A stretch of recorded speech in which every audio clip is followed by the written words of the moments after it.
Ito ang Bombo Radio Philippines. Fully digitalized. Numero 1 sa balita, komentaryo, drama at serbisyo publiko.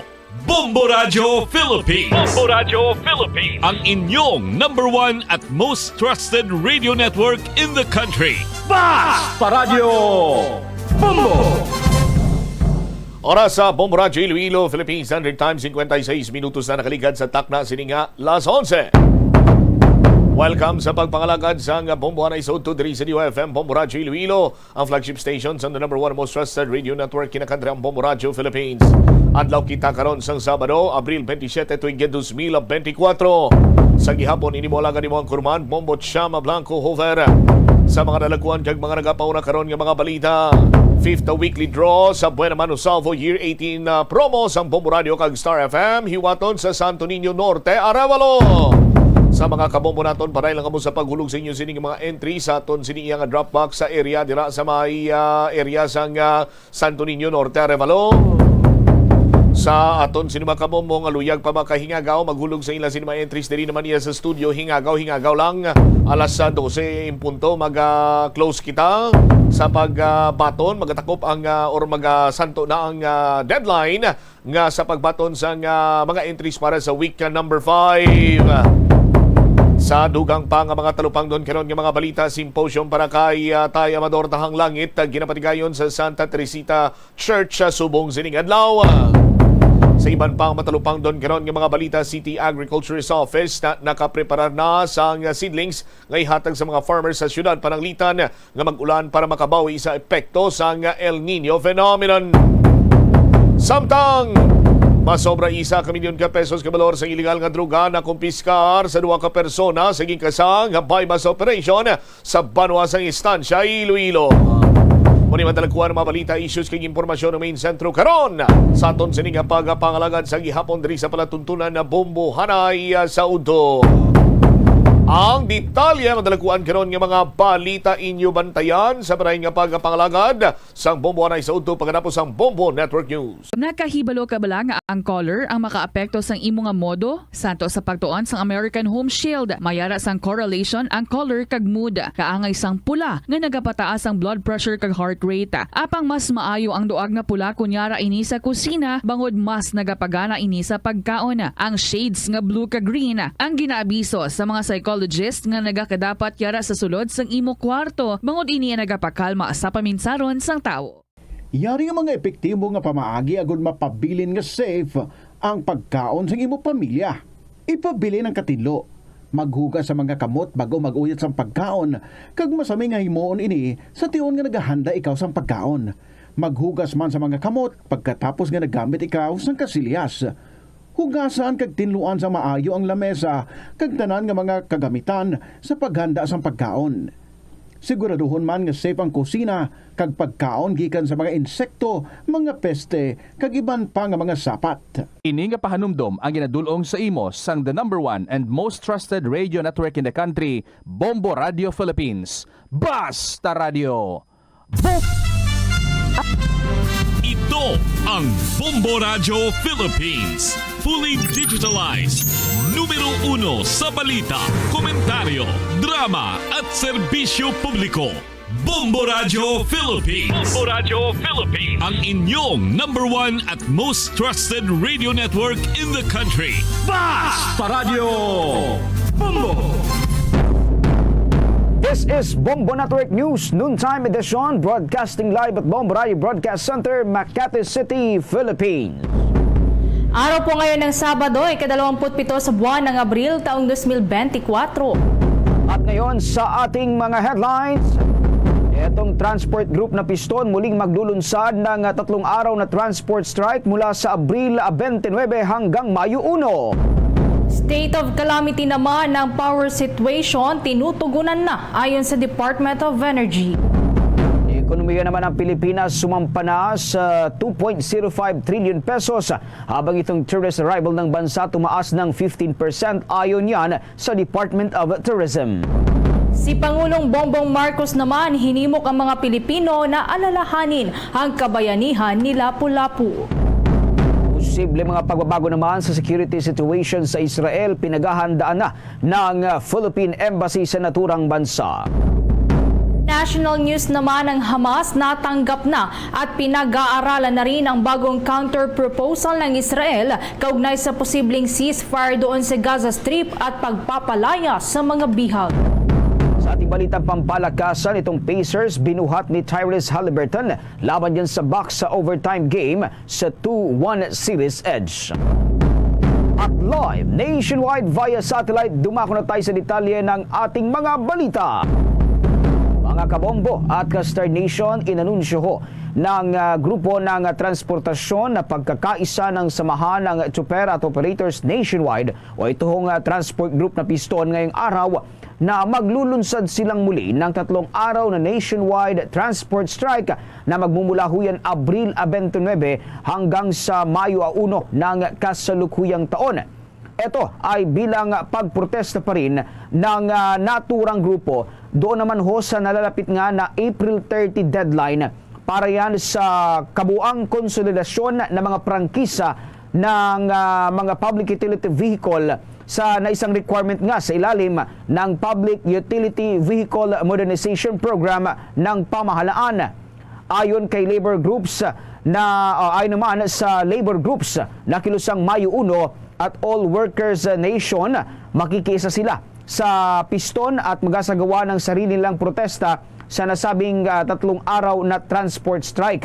Una na ngang nanindigan ang Land Transportation Franchising and Regulatory Board at si Pangulong Ferdinand Marcos Jr. mismo na hindi napapalawigin pa itong deadline para yan sa konsolidasyon ng mga prangkisa. Ibig sabihin ho, yung mga public utility drivers at mga operator ng naturang mga sasakyan ay huhulihin na pagsapit ho yan ng Abril 30 na sila ho itong mga hindi nakapag-consolidate sa naturang itinakdang panahon. Patuloy namang tinututulan nga ng piston at manibela ang naturang franchise consolidation dahil nga sa pangamba ng pagkakawala ng individual ownership ng jeepney units at maging itong mga prangkisa at ang mahal na presyo naman netong mga modern unit ng naturang uri ng sasakyan. Samantala, tiniyak naman ng Department of Energy na sinisikap na matugunan ng state of calamity level na problema sa kuryente. Ayon kay Energy Secretary Rafael Lotilla, nag-tap na sila ng mga grupong makakatulong para mapababa ang demand sa supply ng kuryente. Kabilang narito ang pakikipagtulungan ng malalaking kumpanya at mga establishmento na may kakayahan na gumamit ng alternatibong power source sa halip na kumuha pa sa grid. Una na ngang inamin ng Energy Department na dahil sa serye ng Red at Yellow Alert status doon sa Luzon at Visayas Grid, marami ang nangangamba sa mga malawakang epekto nito at mas matagal na power outage. Ayon naman kay Energy Undersecretary Rowena Guevara, bagamat hindi aabot ngayon ang tag-init, maraming bagong planta ang magbubukas ngayong taon na may kapasidad na mahigit 4,000 na megawatts at makakatulong ito sa darating pang mga buwan. Kampante rin ang kalihim na hindi raw mauulit ang serye ng Red at Yellow Alert status sa 2025. Itinuturing din kasi na crucial period ang naturang panahon dahil sa election period at maraming aktibidad na nakahanay para sa halos lahat ng ahensya ng pamahalaan maging sa mga pribadong tanggapan at mga personalidad na may kinalaman naman sa pagdaraos ng halalan. Oras 5 minuto makalipas ang alas 12 ng katanghalian. Sa karagdagan pang mga balita sa oras na ito, abay kasado na ang imbestigahan ni Senate Committee on Energy Chairperson Senador Raffy Tulfo ang lumalalang issue nga sa supply ng kuryente dito sa ating bansa. Naghain ng Senate Resolution number 1008 si Tulfo kasunod yan ng deklarasyon. Ito hong red at yellow alerts sa Visayas o sa Luzon, Visayas at maging sa Mindanao grids. Ang isang red alert ay idinedeklara kapag itong power supply ay hindi sapat upang matugunan itong pangangailangan ng mga consumer at ang transmission grid, habang isang yellow alert naman ay dinideklara kapag ang operating margin ay hindi sapat upang matugunan itong transmission grid ng contingency requirement. Noong buwan ng Abril na 16, nakipag-ugnayan na si Senador Tulfo maging sa National Grid Corporation of the Philippines para nga masiguro na mahigpit na binabantayan ng korporasyon kasama itong Department of Energy, itong mga generation companies para maiwasan na itong mga brownout. Samantala ay naman sa Independent Electricity Market Operator of the Philippines, ito hong paglalagay ng parehong Luzon at maging ng Visayas grids sa red at yellow alerts ay nagdulot din ng pagtaas ng presyo sa merkado mula sa 5.55 pesos kada kilowatt per hour hanggang 13 pesos 39 centavos kada kilowatt sa Luzon, habang itong presyo naman sa pamilihan para sa Visayas ay tumaas mula sa 5 pesos 73 centavos kada kilowatt hour hanggang 14 pesos 0.64 centavos kada kilowatt hour. Sa paghahain ng nasabing resolusyon, binigyan diin ni Tulfo itong pangailangan na tiyakin itong mga wastong hakbang at interbensyon na naisasagawa at dapat isagawa ng may kinaukulang ahensya ng pamahalaan maging ng mga generation companies upang masiguro na mayroong sapat na supply ng kuryente at para maiwasan na etong mga rotational brownout sa buong bansa. Samantala, sa karagdagan pang balita, iniulat ng Philippine Statistics Authority na pumalo ang digital economy ng Pilipinas sa 2.5 trillion pesos noong nakalipas na taon. Ito ay katumbas ng 8.4% ng gross domestic product ng Pilipinas. Sumasalamin rin ang bilang na ito sa 7.7% na paglago mula sa 1.9 trillion pesos na naitala noong nakaraang taon.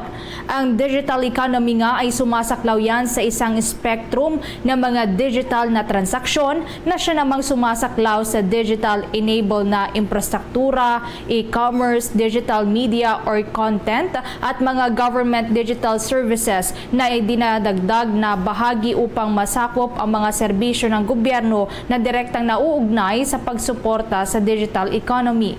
Sa paghahati-hati naman sa mga bahagi ng digital economy, ang digital-enabled na infrastruktura ay bumubuo sa bulto ng digital economy na nagkakahalaga ng 1.7 trillion pesos. Ang mga serbisyo sa telekomunikasyon, professional at business services, maging sa computer, electronic and optical products ay lumitaw bilang pangunahin daw na tatlong nag-aambag sa kategoryang ito na may share na 32.9%, 30.1% at 17.1%. Ang e-commerce naman ay umaabot sa 14% ng digital economy, na sinusundan naman ng digital media or content sa 2.9% at mga digital services pa ng gobyerno na nasa 0.2% naman. Sa usapin pagdating sa trabaho, ang digital na ekonomiya ay gumamit ng humigit kumulang 9.68 milyong individual noong 2023. Nangibabaw rito ang e-commerce na may 87.3% ng workforce share na sinundan naman ng digital enabling infrastructure, digital media or content at government digital services na may share naman na 11.5% at nasa 1.1% at 0.1%. Samantala mga kabombo at ka-Star Nation, pumalo ng 2 milyon itong tourist arrival ng bansa ngayong buwan ng Abril, nakatumbas-uyan na aabot sa 15% na pagtaas mula sa dating 1.75 million na tourist arrival sa parehong panahon noong nakalipas sa taong 2023. Kinumpirma ito ng Department of Tourism sa pamamagitan ng mga datos na inilabas nito. Ayon sa ahensya, nakapagtala ito ng tourism receipt na umaabot sa 157.62 billion pesos. Katumbas ito ng pagtaas na 35.49% mula yun sa dating 114 billion pesos sa parehong panahon noong nakalipas na taon. Nalampasan nito ang 130.59 billion pesos na kita na natamo naman sa unang quarter ng taong 2019 o ang milestone year para sa turismo bago ho itong pagtaba ng COVID-19 pandemic dito sa ating bansa. Sa 2 milyong international visitor na pumasok sa bansa noong buwan ng Abril 24, 94.21% o katumbas ho ng 1.89 million ay mga dayuhang turista. Habang ito namang 5.79% o katumbas ng 116,446 ay mga overseas Filipinos. Napanatili ng South Korea naman ang pwesto nito bilang top source market ng Pilipinas sa mga pamamagitan niya ng inbound visitor arrival na mayroong 27.19% o katumbas yan ng 500,000 o 546,726. Sinusundan ito ng United States of America na nagatid ng bisita na 315,816, katumbas yan ng 15.71%. Sinusundan rin ito ng China na mayroong 130,574, katumbas naman ng 6.49%. Ang Japan naman ay mayroong naihatid na bisita dito sa ating bansa. Naabot yan sa 123,204, katumbas naman ng 6.13%. At ang bansang Australia na mayroong 80,000 o 88,048 na magbisita o katumbas yan ng 4.38%. Samantala, hong Canada, Taiwan, United Kingdom, Singapore at Germany ay niranggo naman sa ika-6 hanggang ika-10. Ngayong taon, tinatarget nga ng bansa ang aabot sa 7.7 million na mga international visitors. Halos ang pre-pandemic record-breaking na tagumpay nito noong 2019 na nagtapos sa tinatayang 8.16 milyong inbound visitor arrival. Bombo International News. Natanggap na ng Palestinian militant group na Hamas nitong umaga ng Sabado ang counter-proposal ng Israel kaugnay yan sa posibilidad ng ceasefire o tigil-putugan doon sa Gaza Strip at pagpapalaya sa mga bihag. Sa inilabas na maikling statement, kinumpirma ni Khalil Al-Hayya, ang deputy head ng political arm ng Hamas doon sa Gaza, na natanggap na nilang naturang proposal ng Israel na ipinadala sa mga mediator ng Egypt at Qatar noong Abril at 13. Sinabi din nito na kanilang pag-aaralan ang nasabing proposal at sa oras na makumpleto na ito ay agad silang maglalabas ng kanilang tugon. Matatandaan nga na noong Abril 13, iginiit ng Hamas ang pagkakaroon na ng permanenteng ceasefire, bagay naman na tinutulan ng panig ng Israel. Dumating naman ang delegasyon ng Egyptian mediator sa Israel kahapon sa layunin na buhayin ang nabinbing mga negosasyon sa tigil-putukan. Ito ay matapos ngang mabigo ang Egypt kasama na ang mga mediator mula sa Qatar at Estados Unidos na maselyuhan ang panibagong ceasefire deal simula ng mahinto ng 1 linggo ang labanan sa pagitan ng Israel at Hamas noong Nobyembre ng nakalipas na taon, kung saan 80 bihag na Israeli nationals doon sa Gaza ang pinakawalan kapalit ng pagpapalaya ng 240 na Palestino mula naman yan sa mga piitan ng Israel. Bombo Sports News.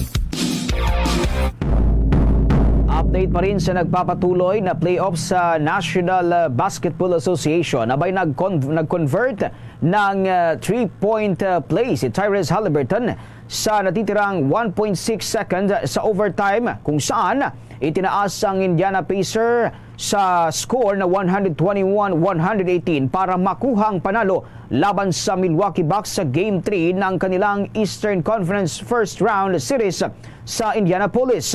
Nakakuha ng pagkakataon itong si Haliburton matapos gumanti ng swabing crossover kay Patrick Beverley bago mapasok mula sa foul line. Nagdagdag siya ng free throw para kumpletuhin ang kanyang 18 points, 16 assists, 10 rebounds na performance at mapagtagumpayan ang malaking 42 points effort ni Chris Middleton ng Milwaukee Bucks. Kumolekta naman si Miles Turner ng 29 na puntos at 9 na rebounds at nagdagdag si Pascal Siakam ng 17 points at 9 na rebounds para tulungan itong ang 6-seeded Pacer na gawin itong 2-1 lead sa kanilang best of 7 series. Ang Game 4 ay magaganap naman sa darating na araw ng Linggo sa Indianapolis. Samantala sa karagdagan pang balita dito sa Pilipinas, inalala ni Pangulong Ferdinand Marcos Jr. ang ngayong araw ang katapangan na Lapu-Lapu kasabayan ng pagdalo nito sa paggunita ng ika-503rd commemoration ng tagumpay ng Mactan doon sa Lapu-Lapu City. Ayon sa Pangulo, isa itong malaking hamon lalo na sa mga kabataan na ipagpatuloy ang pagyakap sa mga mithiin ni Lapu-Lapu at ang yaman ng pamana ng bansa. Napatay si Lapu-Lapu at ng kanyang mga tauhan nga ang Portuguese na explorer na si Ferdinand Magellan doon sa labanan sa Mactan noong Abril 27 ng taong 1521. Si Magellan ay nasa misyon noon para sakupin ang Pilipinas para sa Espanya. Iginit pa ni Marcos na dapat harapin ng mga Pilipino ang hamon at bumangon laban sa mga modernong mapangapi at itaguyod ang pagiging makabayan. Nagkaroon naman ng muling pagsasadula ng Battle of Mactan sa naturang programa. Kabilang sa mga personal naman na dumalo bukod kay Pangulong Ferdinand Marcos Jr. ay si House Speaker Martin Romualdez, Special Assistant to the President Antonio Lagdameo Jr., Cebu Governor Gwendolyn Garcia at iba pang mga opisyal ng pamahalaan. Sa pagkakataong ito mga kabombo at ka-Star Nation, kumuha tayo ng balitang tinutukan ng ating mga kasamahan. Itong Department of Trade and Industry abay sinita ng senador dahil yan sa palpak na pamamahala ng vape industry. May buong detalye si Bombo JC Galvez. Sinita ni Senate Blue Ribbon Committee Chairperson Senadora Pia Cayetano ang Department of Trade and Industry dahil sa palpak na pamamahala nito sa vape industry. Sa pagdinig ng Blue Ribbon Committee, pinagsabihan ni Senadora Pia ang kauna-unahang babaeng chairperson ng DTI na ayusin ang kanilang trabaho lalo't malapit ng June 5 deadline ng vape companies upang i-register ang kanilang mga produkto. Nagalit ang senadora sa mabagal na pag-aksyon ng ahensya at sa kawalan nito ng maayos na mekanismo upang ipatupad ang vape law. Pinuna rin ng senadora ang paghingi ng ahensya ng karagdagang pondo, gayong hindi tinututukan ng pagpapatupad ng regulasyon. Dagdag pa ni Senadora Pia, may pera naman daw mula sa buwis na binabayad ng vape companies at ito ang dapat gamitin ng DTI upang pamahalaan ang vape industry. This is not a joke. June 5 is less than 2 months away. Ma'am, we'd also like to state for the record that for the 2025 budget, we've requested for additional testing facilities precisely for these items. May I also inform you, because like you said, you're new. Kaya nga binigyan kita ng history. Nung 2020 pa lang, sinabi ko na sa kanila, may balak ba ang DTI na gawin ng maayos ang trabaho? Wala. Bakit ngayon pa lang 2025? Bakit? Bakit? Kasi deadline na. My God, is that the kind of public service we offer the Filipino people? You're supposed to be able to regulate those products by 2025 and then sa 2025 budget ka magre-request? Really? And I know it's not you, this is not personal, but I am informing DTI and the secretary no less at alam niya to, nung in-appoint siya, sabi ko sa kanya, tutukan niya to, sabi ko sa kanya, hindi siya capable na gawin to, humingi siya ng tulong sa FDA. Sinabi ko na yon. So don't tell me that you're asking for a budget because that budget should have been requested years ago and that does not excuse DTI from doing a sloppy job because they do not have the mandate. Noon pa man ay tutol ng senadora sa pag-atas ng vape law sa DTI bilang lead agency sa halip na Department of Health sa pamamahala ng vape industry. Git nito, mas handa raw ang DOH sa pagpapatupad ng batas dahil ito ay para sa kalusugan ng taong bayan. Para sa Bombo Network News, ako si Bombo JC Galvez, nag-uulat para sa number 1 and most trusted radio network in the country, Bombo Radio Philippines, Basta Radio. Bombo!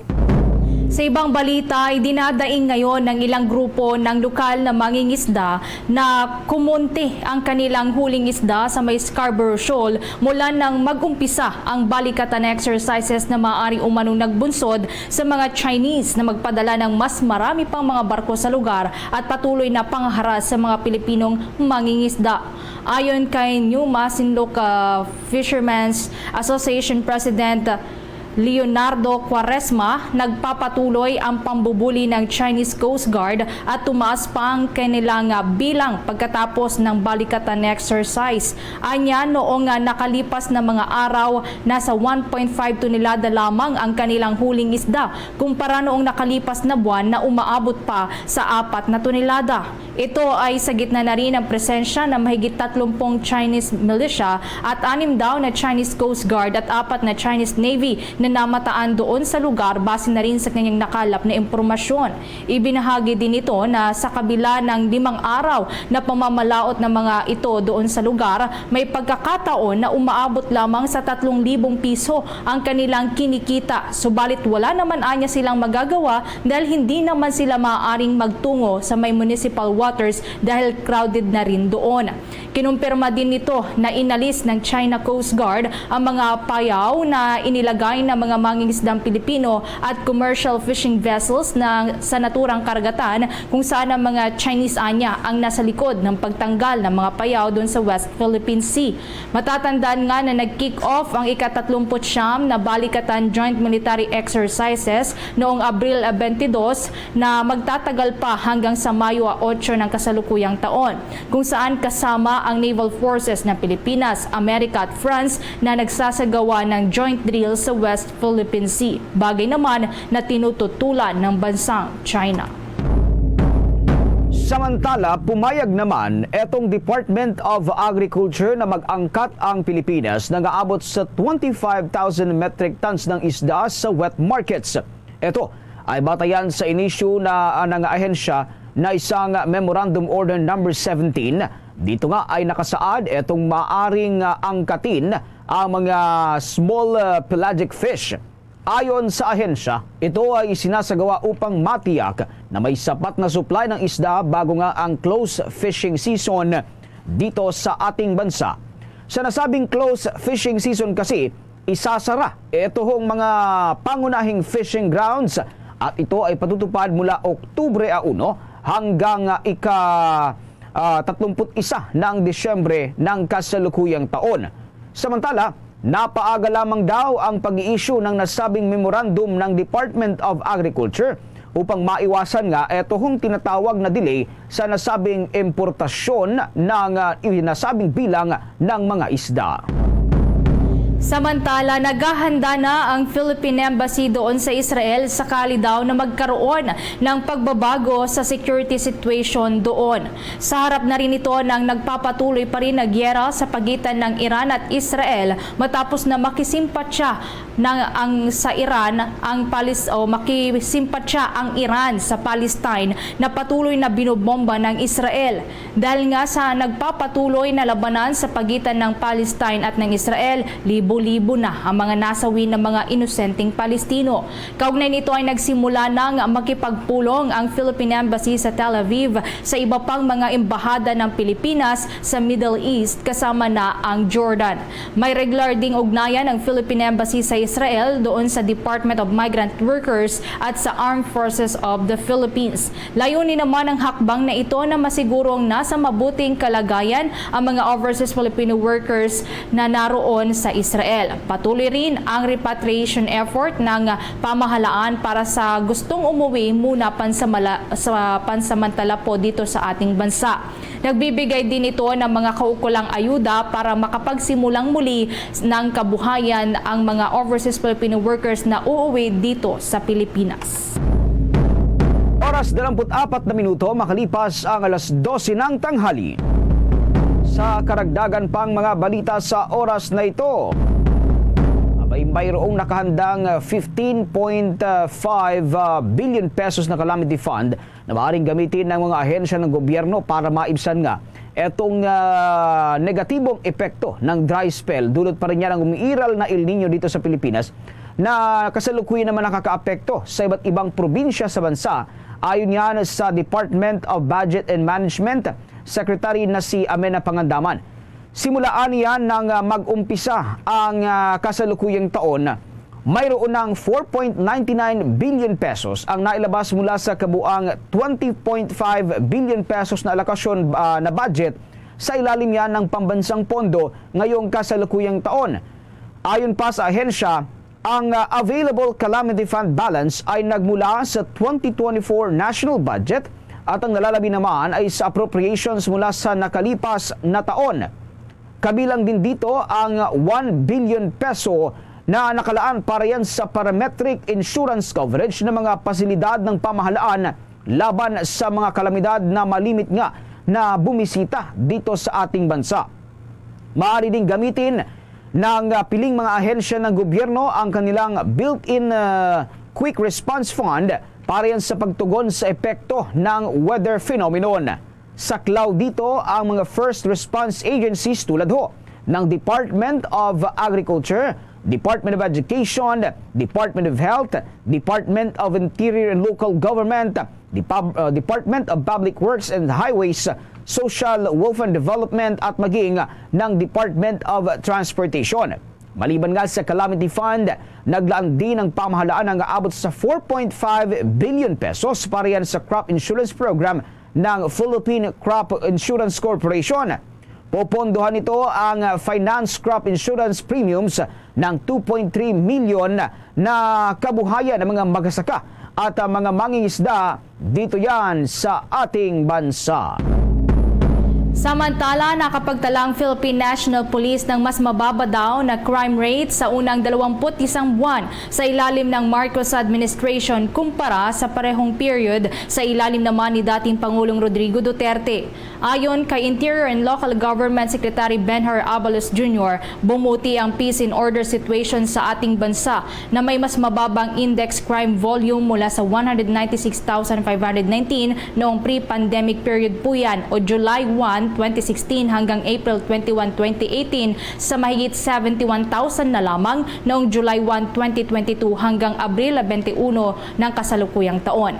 Ang average monthly crime rate din ay bumaba sa parehong period mula sa 29 o 21.92% sa 15.4% na lamang. Bumaba din ang naitalang focus crime gaya na lamang ng pagnanakaw, physical injury, robbery, rape, murder, carnapping at homicide mula sa dating mahigit 196,000 ay nasa 71,000 mahigit na lamang o katumbas yan ng 63.79% na crime rate sa ating bansa.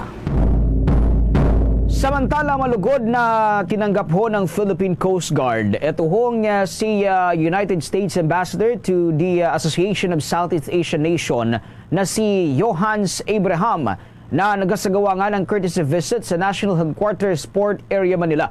Ibinahagi ni Philippine Coast Guard Deputy Commandant for Operation Coast Guard Vice Admiral Rolando Ponzalan Jr. na ang pagbisita ng naturang US official ay layuning palakasin pa itong ugnayan ng Pilipinas at ng Estados Unidos sa iba't ibang aspeto. Aniya, mas malalim na nakaugat sa matibay na ugnayang pangkasanayan at pangkultura ng dalawang bansa kaya kapwa nagtataguyod din naman ang mga ito ng demokrasya maging etohong karapatang pantao.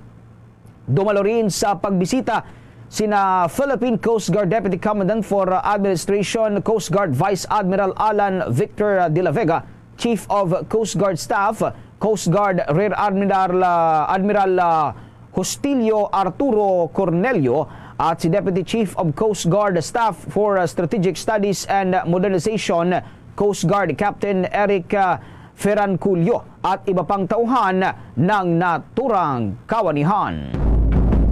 Sa mga karagdagan pang balita, pinayuhan ng Department of Social Welfare and Development ang mga benepisyaryo ng Pantawid Pamilyang Pilipino Program o mas kilala sa tawag na 4Ps na gamitin nito sa tama at ilaan sa edukasyon at kalusugan ng kanilang mga anak ang makukuhang cash grant.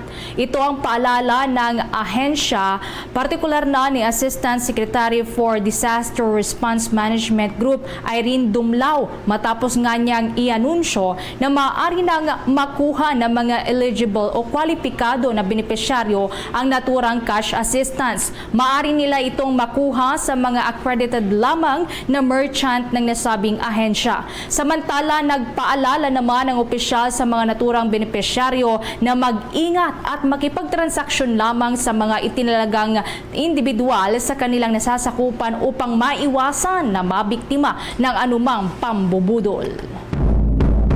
Samantala, umapila na rin ang United Nations sa international community para tumulong ho sa Pilipinas sa gitna yan ng nararanasang seryosong tagtuyot.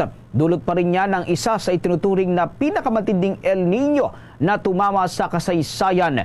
Inihayag ng local United Nations official na nakaapekto itong ang dry spell sa mahigit 1.4 milyon na katao sa bansa, kung saan naasahang mas mababa sa average ang nakatakdang maaani naman ito ang ating mga magsasaka.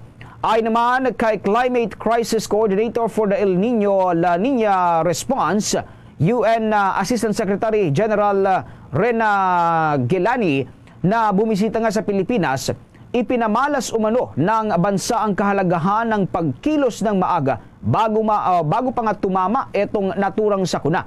Bunso din aniya ng madalas at matinding climate shocks, mahalaga na mapalakas ang suporta para maging resilient o matatag ang komunidad sa pagharap sa mga anumang sakuna o kalamidad na tatama sa bansa.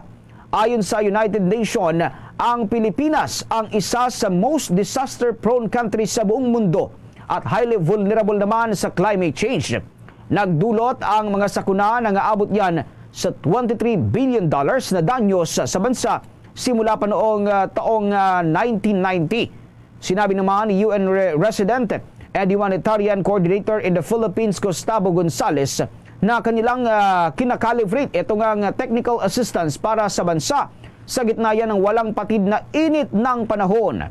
Ang panawagan ng UN ay sa gitna yan neto namang paglobo ng pinsala, partikular na sa sektor ng agrikultura dito sa Pilipinas, na umabot na sa 4.3 billion pesos dahil yan sa matinding init at kawalan ng mga pag-ulan.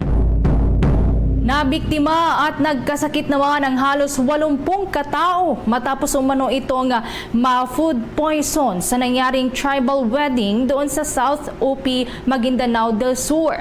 Ayon nga sa health office sa naturang lugar, ang mga biktima ay tila nagreklamong masakit ang kanilang mga tiyan, habang ang iba naman ay pasintabi po sumuka. Samantalang ilan naman ay kaagad na dinala sa ospital upang makatanggap ng karampatang lunas. Isa nga sa tinitignan ngayon na dahilan kung bakit nangyari ito ay maaaring dulot umano ng matinding init ng panahon. Ang mga pagkain daw kasi ay maaari po nga nasira o na-spoil po yan o napanis, gaya na lamang ng pagkain na biniton na kanilang inihanda na mayroon daw sangkap na coconut milk na siya namang napapanis kung matagal na naiwan sa mainit na panahon. Samantala, sa iba pang mga balita sa oras na ito, pangunahing target ngayon ng mga vaccination program, etong mga rehiyon na may mababang bilang ng mga batang bakunado para yan sa sakit na tigdas at iba pang mga karamdaman. Tuloy-tuloy naman ang measles immunization sa Bangsamoro Autonomous Region in Muslim Mindanao. Ito ay katuwang ng Philippine Red Cross, ito nga ang International Committee of the Red Cross at maging ang Department of Health. Nabatid na nakapagbakuna na mula Abril 1 hanggang Abril 25 ng kasalukuyang taon. Aabot ho yan sa 20,041 na mga bata. Hindi naman ililintanang ng vaccination team ang tirik na sikat ng araw at maging ang makipot na mga daan para maisakatuparan ang naturang aktibidad. Samantala, kumuha pa tayo ng karagdagang pag-uulat, ang Department of Labor and Employment sinigurong may sapat silang mga programa upang mabigyan ng proteksyon ang mga manggagawang naapektuhan ng mainit na panahon. Kaugnay niyan, may kabuuan pang pag-uulat si Bombo Joanna Martinez.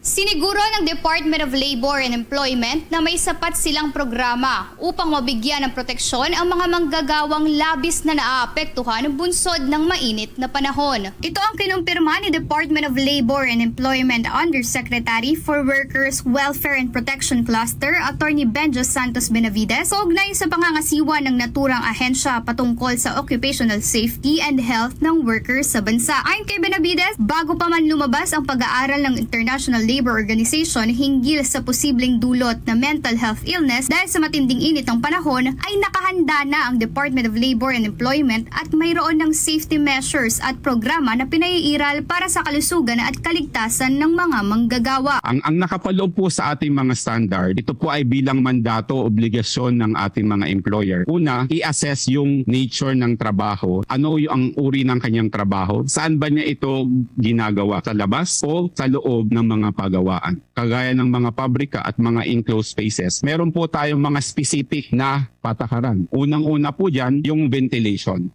Pangalawa, yung pagsusuot po ng tamang personal protective equipment. Pangatlo, ang pagkakaroon ng regular na break. At kung hindi na talaga may iwasan yung regular breaks po in between meal, nakapaloob din po yan sa ating mga standard. Pang-apat, ang pagdi-designate nila ng mga first aider at nurses. Dagdag pa niya, hindi tiyak ang panahon kung kaya't inatasan nila ang lahat ng establishmento na kinakailangang may first aider upang agad na maagapan kung sakaling may mangyaring hindi inaasahan. Pagdating naman sa mga manggagawa na direktang apektado at bilad sa araw, kagaya ng mga nasa construction, ay may specific department order daw rito ang ahensya kung kaya't lahat sila ay nagpapatupad ng Construction Safe and Health Program. Dito nakapaloob ang mga panuntunin at patakaran na kailangan nilang sundin. Sa ngayon, patuloy pa rin ang paalala ng Department of Labor and Employment sa lahat ng mga manggagawa na magsuot ng protective equipment at palaging uminom ng tubig upang maiwasan ang mga heat-related illnesses kagaya na lamang ng heat cramps, heat exhaustion at maging ang heat stroke. Para sa Bombo Network News, Bombo Joanna Martinez nag-uulat para sa #1 and most trusted radio network in the country, Bombo Radio Philippines. Basta Radio, Bombo! Sa pagkakataong ito, mga kabombo at Caster Nation, dumako tayo sa mga balitang tinutukan ng ating mga kasamahan sa probinsya. Ito hong si Pangulong Ferdinand Marcos Jr. abay pinangunahan ho itong pagdiriwang ng ika-503 anibersaryo ng kadaugan sa Mactan at naniniwala nga sa pag-asa, pagkakaisa at pagkakataon para yan sa susunod na henerasyon. May buong detalye ang Bombo Radio Cebu. Pinangunahan ni Pangulong Ferdinand Bongbong Marcos Jr. ang pagdiriwang ng kadaugan sa Mactan sa Liberty Shrine, Barangay Mactan, Lapu-Lapu City, ngayong araw, Abril 27, 2024. Kung saan sinimula ng flag raising at wreath-laying ceremony na minarkahan ang pagsimula ng kaganapan. Sa kanyang talumpati, pinagdiinan ng Pangulo sa riwain nawa ang kabayanihan ni Datu Lapu-Lapu, hindi lamang sa Lapu-Lapu City o sa buong Central Visayas, kundi sa buong bansa. Dagdag pa nito na kung sa panahon ni Datu Lapu-Lapu, kinakailangan gumamit ng dahas upang manalo sa pakikipaglaban sa puwersang Espanyol na hindi ito naaangkop sa panahon ngayon sapagkat ang tunay na daan ay ang pagkakaisa, nakalasag sa kahirapan, sakit, gutom at kamangmangan. At ito ay nakikita sa pagtitiwala natin sa ating sariling lakas, pagmamahal natin sa ating kapwa at sa pagtanggol ng mga naapi. Makikita ito sa matapang nating pag-iit sa ating karapatan at pagtanggol kung sa ano ang atin sa ilalim ng batas sang-ayon sa pandaigdigang kaayusan at sa mata ng Diyos. Tinapos rito ang kanyang talumpati sa pagsasabing bagong Pilipinas, pag-asa, pagkakaisa at pagkakataon para sa susunod na henerasyon.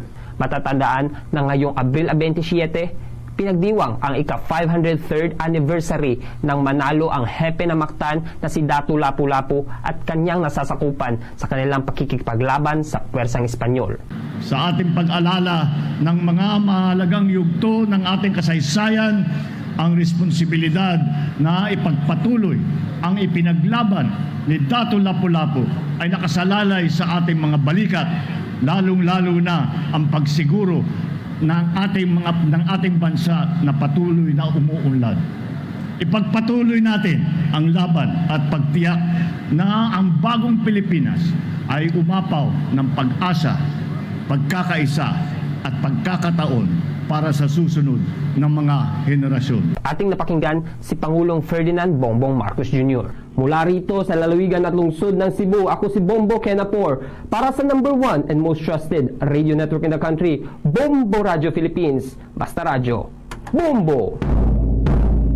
Balita pa rin mula sa ating makasamahan sa probinsya. Ito hong isang barangay dyan sa may Viracatan, Duanes naglagay ng chill room.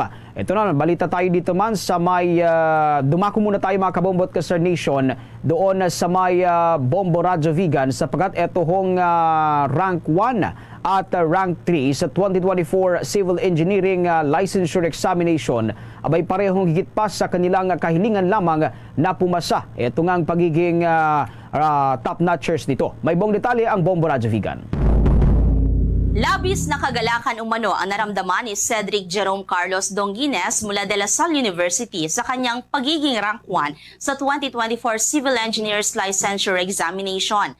Sa panayam ng Bombo Radio Vegan kay Donguines, ang kaniyang pagpasa sa exam ay tinuturing nitong regalo sa kanyang magulang at pamilya. Anya, higit pa sa inaasam niya ang pagiging rank 1 nito dahil lang pumasa sa exam lamang ang kanyang tanging kahilingan. Naging maayos naman anya ang kanyang paghahanda sa eksaminasyon kahit may mga bagay na pwede makapekto sa kanyang konsentrasyon gaya na lamang ng problema sa pamilya at pagkawala ng mga mahal sa buhay.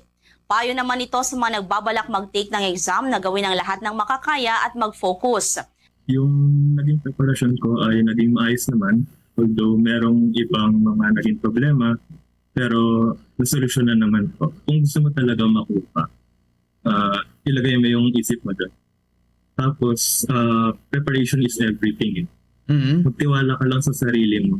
Samantala, hindi naman lubos akalain ni Arexin Ray Timbal mula Bohol State University na mapapabilang siya sa mga top-notchers. Ayon kay Timbal, tanging ang pumasa lamang din umano ang kanyang nais, ngunit laking pasasalamat naman nito na nakapasok siya sa rank 3. Ang kanyang pagpasa sa exam ay inaalay naman niya sa kanyang lolo na nataon pang yumao noong panahong siya ay nag-exam. Dahil sa labis namanong kalungkutan ay ginawa na lamang niya itong inspirasyon upang maging matagumpay sa kanyang pagsusulit. The main inspiration ko po talaga is yung late grandfather ko, no? So, he passed away during the start of my review.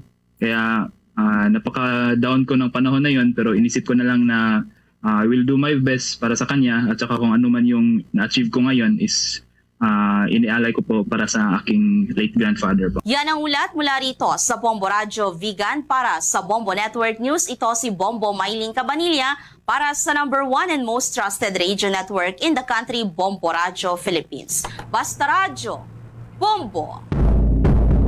Ito namang Mindanao Best Destination abay pinapalakas pa ni Pangulong Ferdinand Marcos Jr. upang maging next tourism powerhouse ang Pilipinas sa Asia. May buong detalye ang Bombo Radio Cagayan de Oro.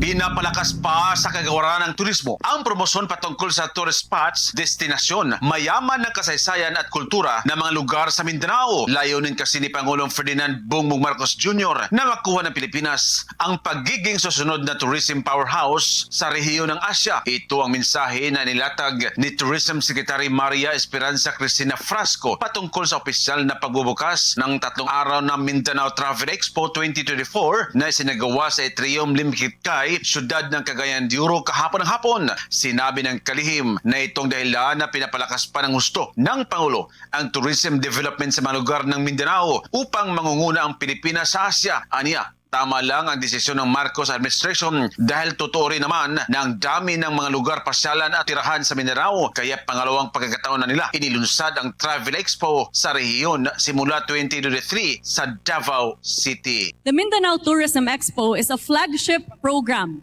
of the Marcos administration that recognizes the massive potential of Mindanao to help the Philippines accomplish the President's vision of transformation. Pilipinas, sunod nga Asia's next tourism powerhouse sa Mindanao.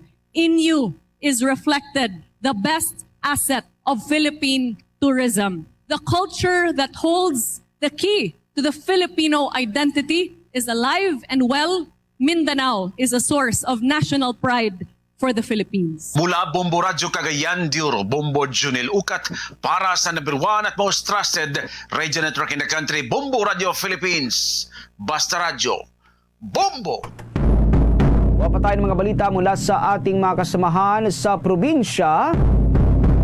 Ito hong mga operatiba dyan sa may lungsod ng Iloilo abay naharap ho sa kontrobersiya matapos na inireklamo ng pagnanakaw ng daan-daang libong pisong halaga ng pera at alahas sa kanilang isinagawang buy-bust operation.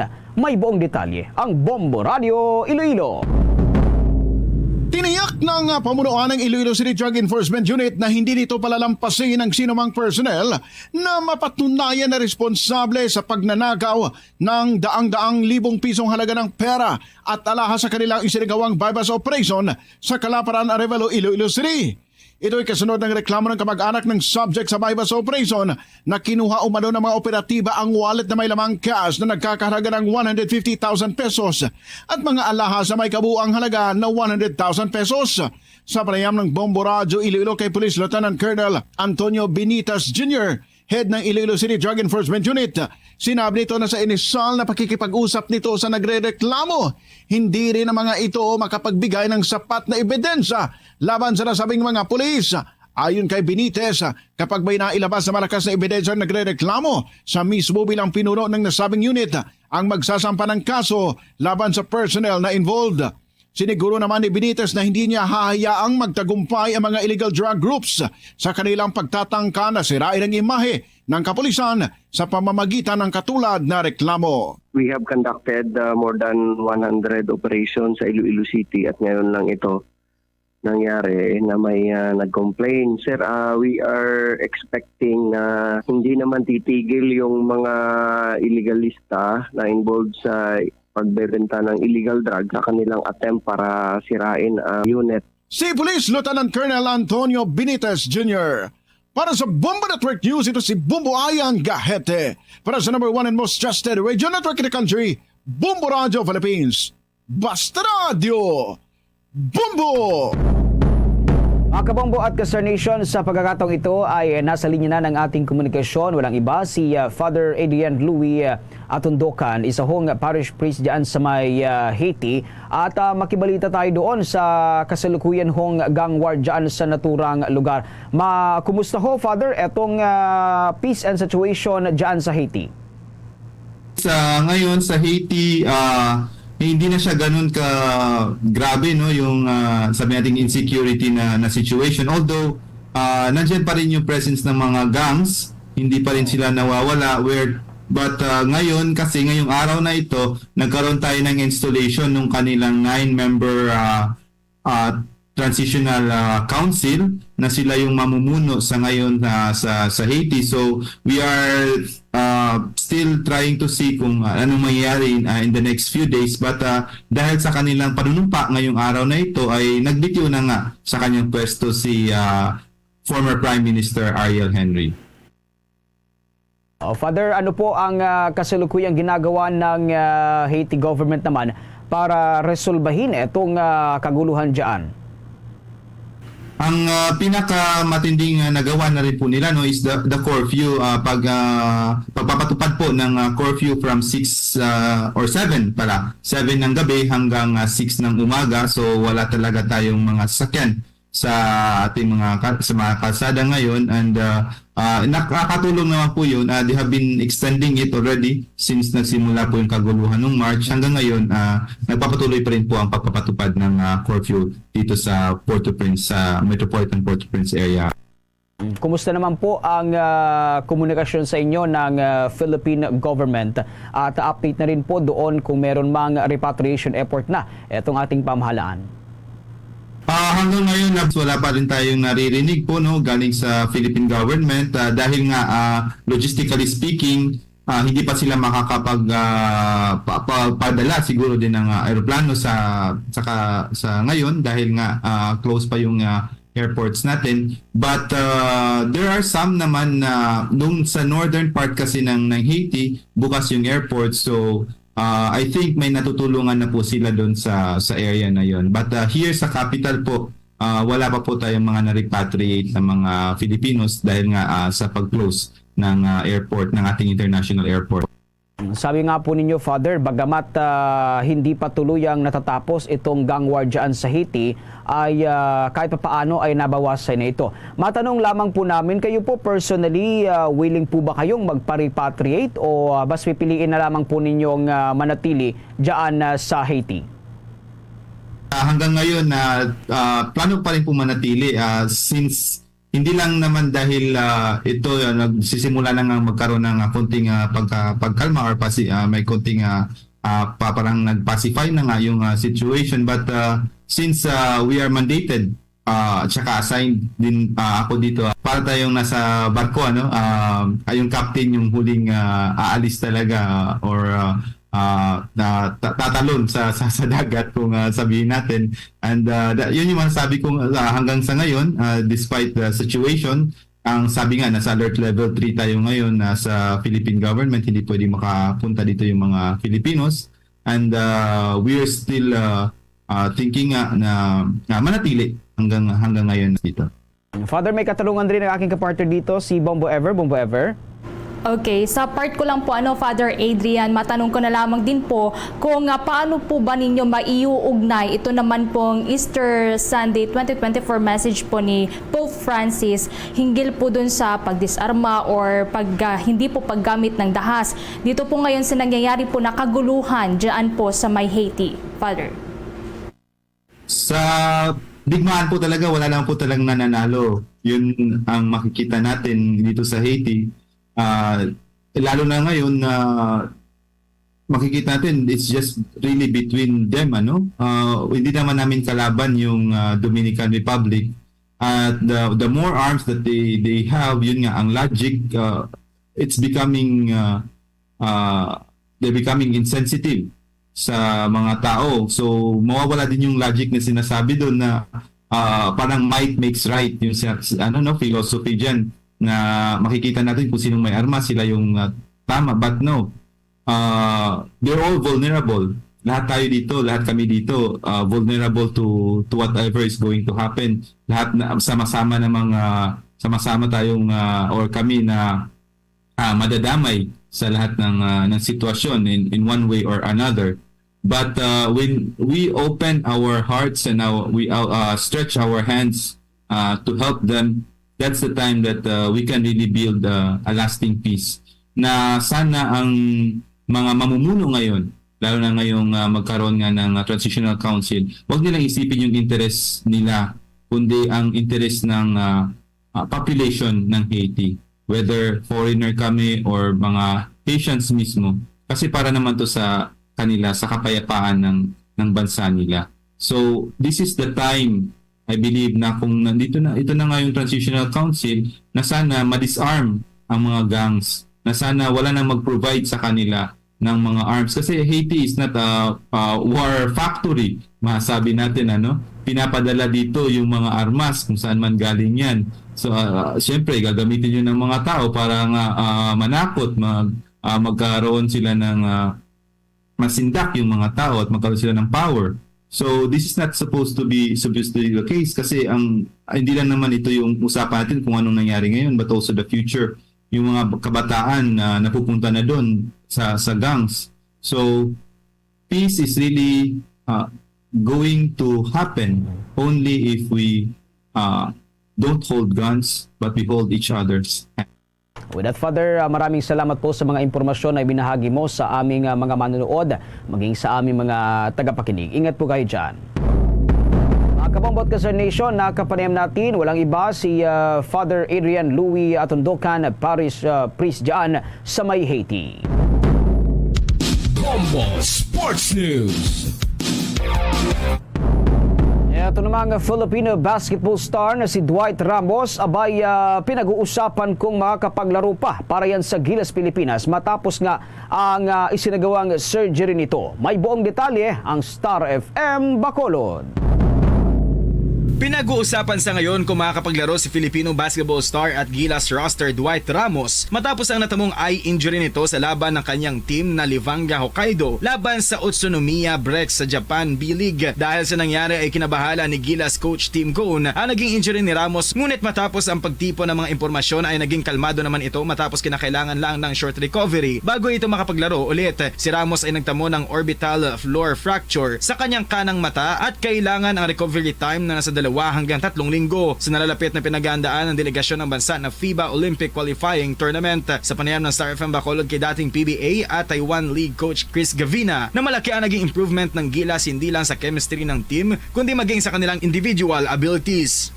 You gotta give credit to lahat ng the whole delegation from the bosses, Boss Al, everyone behind the scenes, Coach Tim and his staff, the tremendous job they did in figuring out how to prepare, how to scout, how to make their adjustments was just tremendous, and showcasing our abilities on an international. Maliban kay Ramos ay nagkaroon din ng calf injuries si Jamie Malonzo at torn meniscus naman kay AJ Edu. At yan ang balita mula dito sa 95.9 Star FM Bacolod para sa Bombo Network News. Star DJ Asher nag-uulat para sa #1 and most trusted radio network in the country, Bombo Radio Philippines. Basta Radio, Bombo!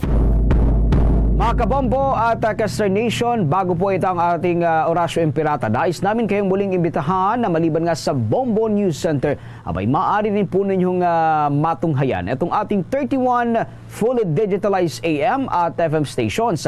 At para naman sa mga karagdagang mga balita at maging sa mga mahalagang impormasyon o galiing tumutok sa mga social media live ng ating mga provincial stations. Para ho sa ating mga kababayang Ilocano, syempre, nariyan ang Bombo Radyo Kawayan at ang Bombo Radyo Baguio. Sa ating namang mga kababayan na mga Pangasinense, nariyan naman ang ating istasyon dyan sa may Bombo Radyo Dagupan. Para naman sa ating mga kababayang mga Bicolano, syempre, nariyan ang Bombo Radyo Legazpi. Diyan din po sa may Cagayan Valley, maaari nyo pong tutukan ang Bombo Radio Tugigaraw at sa Ilocos Region, nariyan naman po ang Bombo Radio Lawag, Bombo Radio Vigan at Bombo Radio La Union. At sa mga kabombo po natin dyan sa Bicol Region, tumutok lamang po sa Bombo Radio Naga.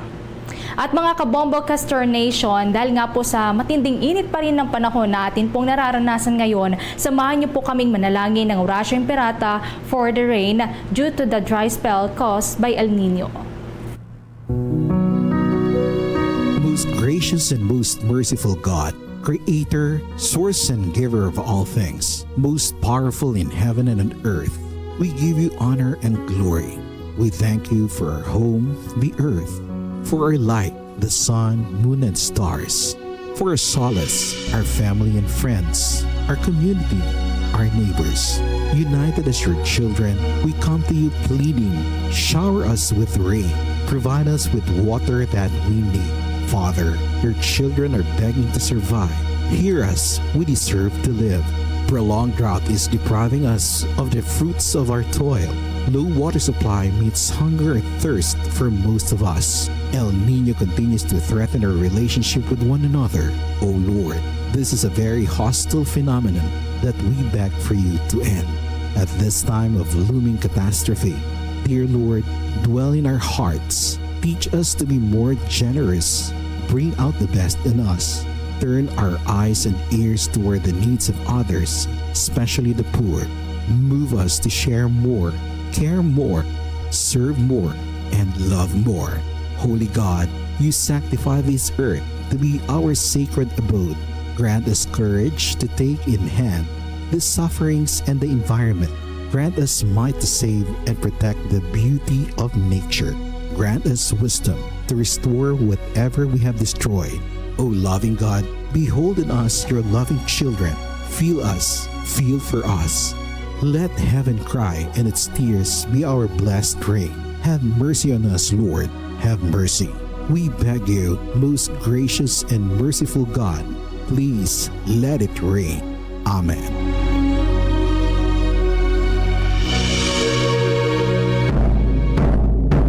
Luzon, Visayas, Mindanao at sa buong mundo. Yan ang kabuuan ng ating mga balita para sa pangtanghaling edisyon ng Bombo Network News.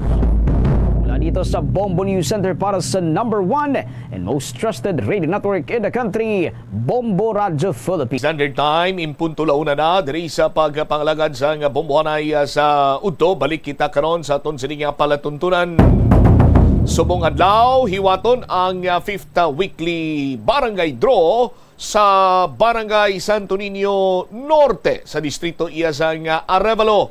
Unsa diin napulo ang mga daog sang tag-isa ka libo ka pesos ka cash plus may mga pahampang kita karon nga ang premyo cash man sa aton sining mga kabombo nga magpasakop dira iya kag magtambong sa aton sining barangay draw sa Barangay Santo Niño Norte distrito sang Arevalo.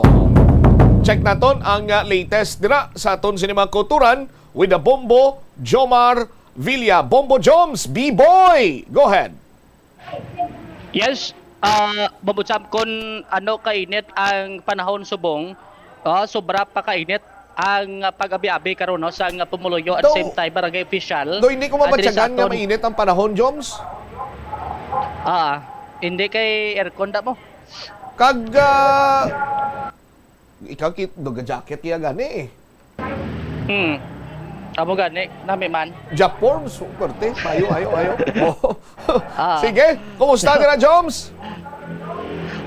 So mana no, makita dato diri bubutsap bao grabe tama nakadamo ang nagpadulong diri sa barangay hall agod ka maghulog no sa gina sining mga entries para sa aton sining buhay naman Salvo Year 18 promo sa Bombo Radio kag Star FM. Mari makita naton diri sa tubang mismo no sa entrance diri sa gila sining chapel may drop box kita diri nga ginapahamtang at tama ka visible kang iban siniti nakahulog na gani diri sa sulod no sa ila sini nga mga entries actually ang iban sini kagabi pa no nagapulaw-pulaw sa paghimo sila sa ila sini karon nga mga entries diri Bombo Champ no ang iban nga nagapadulong diri ang barangay hall sa Santo Niño Norte alagyan na gid ni siya no kun pakadto ikaw sa may distrito diri sa Arevalo unhan sa barangay Kalaparan sakay lang sila sa jeep nga Kalaparan or pakadto diri sa may Santo Niño Sur no bala na ang driver kati manaog na sila diri sa may atubang sa barangay hall sa Santo Niño Norte sa distrito sang Arevalo Bombo Champ no so makaupod naton bla ang punong barangay si Kap Dianalyn Minerva ngati amo ni siya ang nag patagayon kidri ngati makapa raffle draw kita diri sa barangay Kap excuse lang diri ka lang live sa Bombo Champ daw si Kap Dianalyn Minerva Kap si Bombo Champ sa piyak nga linya. Kap, mayong hapon sa imo. Ay Bombo Champ mayong ugtuman. Salamat kid Kap sa paghatag man sang kay gayunan nga dira kami makapatigayon sang draw sa inyo sini barangay. Kami ka pasalamat sa Bombo Radio nga ari sa amon barangay nga ang pumuloyo namon malipay man nga basi makadaog dako nga bagay nga mausar man na nila sa ila panimalay kay subong nga daan pigado kainit pa kun magdaog sila di dako nga bulig pasalamatan gid namon ang binamano Bombo Radio nga ari sa amon barangay madamo gid nga salamat. Kap, mati ko damo ko mayo magkanta dira sa distrito sa Arevalo, particularmente sa mga taga Santo Niño Norte. Damo ko mayo kumanta, mayo tingog. Oo, damo. Ari din, preparado na din sila subong Bombo-Champ. Excited din sila kay mapilian sila. Dugang pagid sa ila premyo karon kon magabutan sila madaog pagid sa ila kanta. Okay. Si Kap Dianalyn Minerva way nagalubado manyag yapon. Way ga lubad ang beauty ni Kap. Siyempre si Kap ya. Ano sikreto mo Kap nga way ga lubad ang beauty mo ha? Ay, ang butag, alubad man wala nyo lang natulog pangdan. Sige. Importante, Kap, nga mangin malipayon, dira ang mga pumuluyo sa barangay Santo Niño Norte, kag makaangkon sila sa kaygunan nga makadaog sang cash prize. Oo, gani amo gidang na pasalamatan gidamon sang dako. Pag pangagdamos pumuloyo, backup gidamog pamati subong diho. Sa amon Pumuloyo, sang barangay Santo Niño Norte, kapangabay gid ko kung nagapamati kamo da, amat-amat adi kamuhulog sang inyong sobre. Kay mga dugay-dugay magasugod ang aton programa sa Buenamano Bombo Radio. Sige, Kap ni do, paos ano nag-practice gid kanta, Kap? Yeah, paos gid man ko kinsa. Amugin man na yan Natural tingog gani, ni Cap de Yanalin do ala Rod Stewart bla do paos bla mo jobs. Oh. Amo gani. Sige, Kap, thank you gid mayong hapon. Mayong hapon man, Bubutcham. Okay. Jobs te plastado na damo nang nagahulog, may mga naka Buenamano na bla sa pagkanta dira sa video kit challenge ta? Actually, damo na din nagahulat, no? Kagaman pamatud-an ta diri Bobotsam ngati ang taga Rebalo gali damo gid man di mayo magkanta. Ariblaw po tadi si Ma'am, no? Ang isa diri ka makanta dugay-dugay ho, si Ma'am Annabel Istigoy. Do mo ni kuno pabato diri sa barangay be batian ta be. Dire ba iska sa dire. So live kita sa Bumbanay Sodto, no? Si Bobotsam sa piyak nga linya. So bali pangala dyan si Didri Bobotsam na listayan na to sa aton sa ding listahan, no? May song number na to, may song title. Ano ganing kantahan mo karon? Goodbye na lang. Goodbye. Sino nagkanta? Sino singer kit? Air Supply. Air Supply. Pero ano patikim lang ano lang do chorus labi sang kantahon mo karon? Ang ano ganito chorus? Ang chorus ang goodbye. Ano na to man ang sub ano to kanin? Dari patsa dai lakay. No other way that to say. Hindi na ya, ending na ya, sir. Ending na ya. Amo to Jom sa mo to. Akin na? Ang sugod naman, sir, hindi ko kabalo. Sige, sugod lang, may sugod. Sugod. I can see the pain living in your eyes. And I know how hard you try. You deserve to have so much more. I can feel your heart and I sympathize. And I'll never criticize all you've ever meant into my life. I don't wanna let you down. I don't want to lead you on. I don't want to hold you back from where you might belong. You would never ask me why. Asta lang kita, nanay. Asta lang kita, nanay. Kimasik mo na ubos ang pwersa mo, nay. Puwerte. Ano pala na? Sampol pala na, Joms, ha? Sampol pala na. Oo, ginapunggan lang. Kay basi ko na one-an floating karon. Dalay. Plastar. Pila na gini, boy, dada? 62! 62 pero kapisik-pisik pa. 62 do 42 lang yung pananawan ko. Matilaw pag...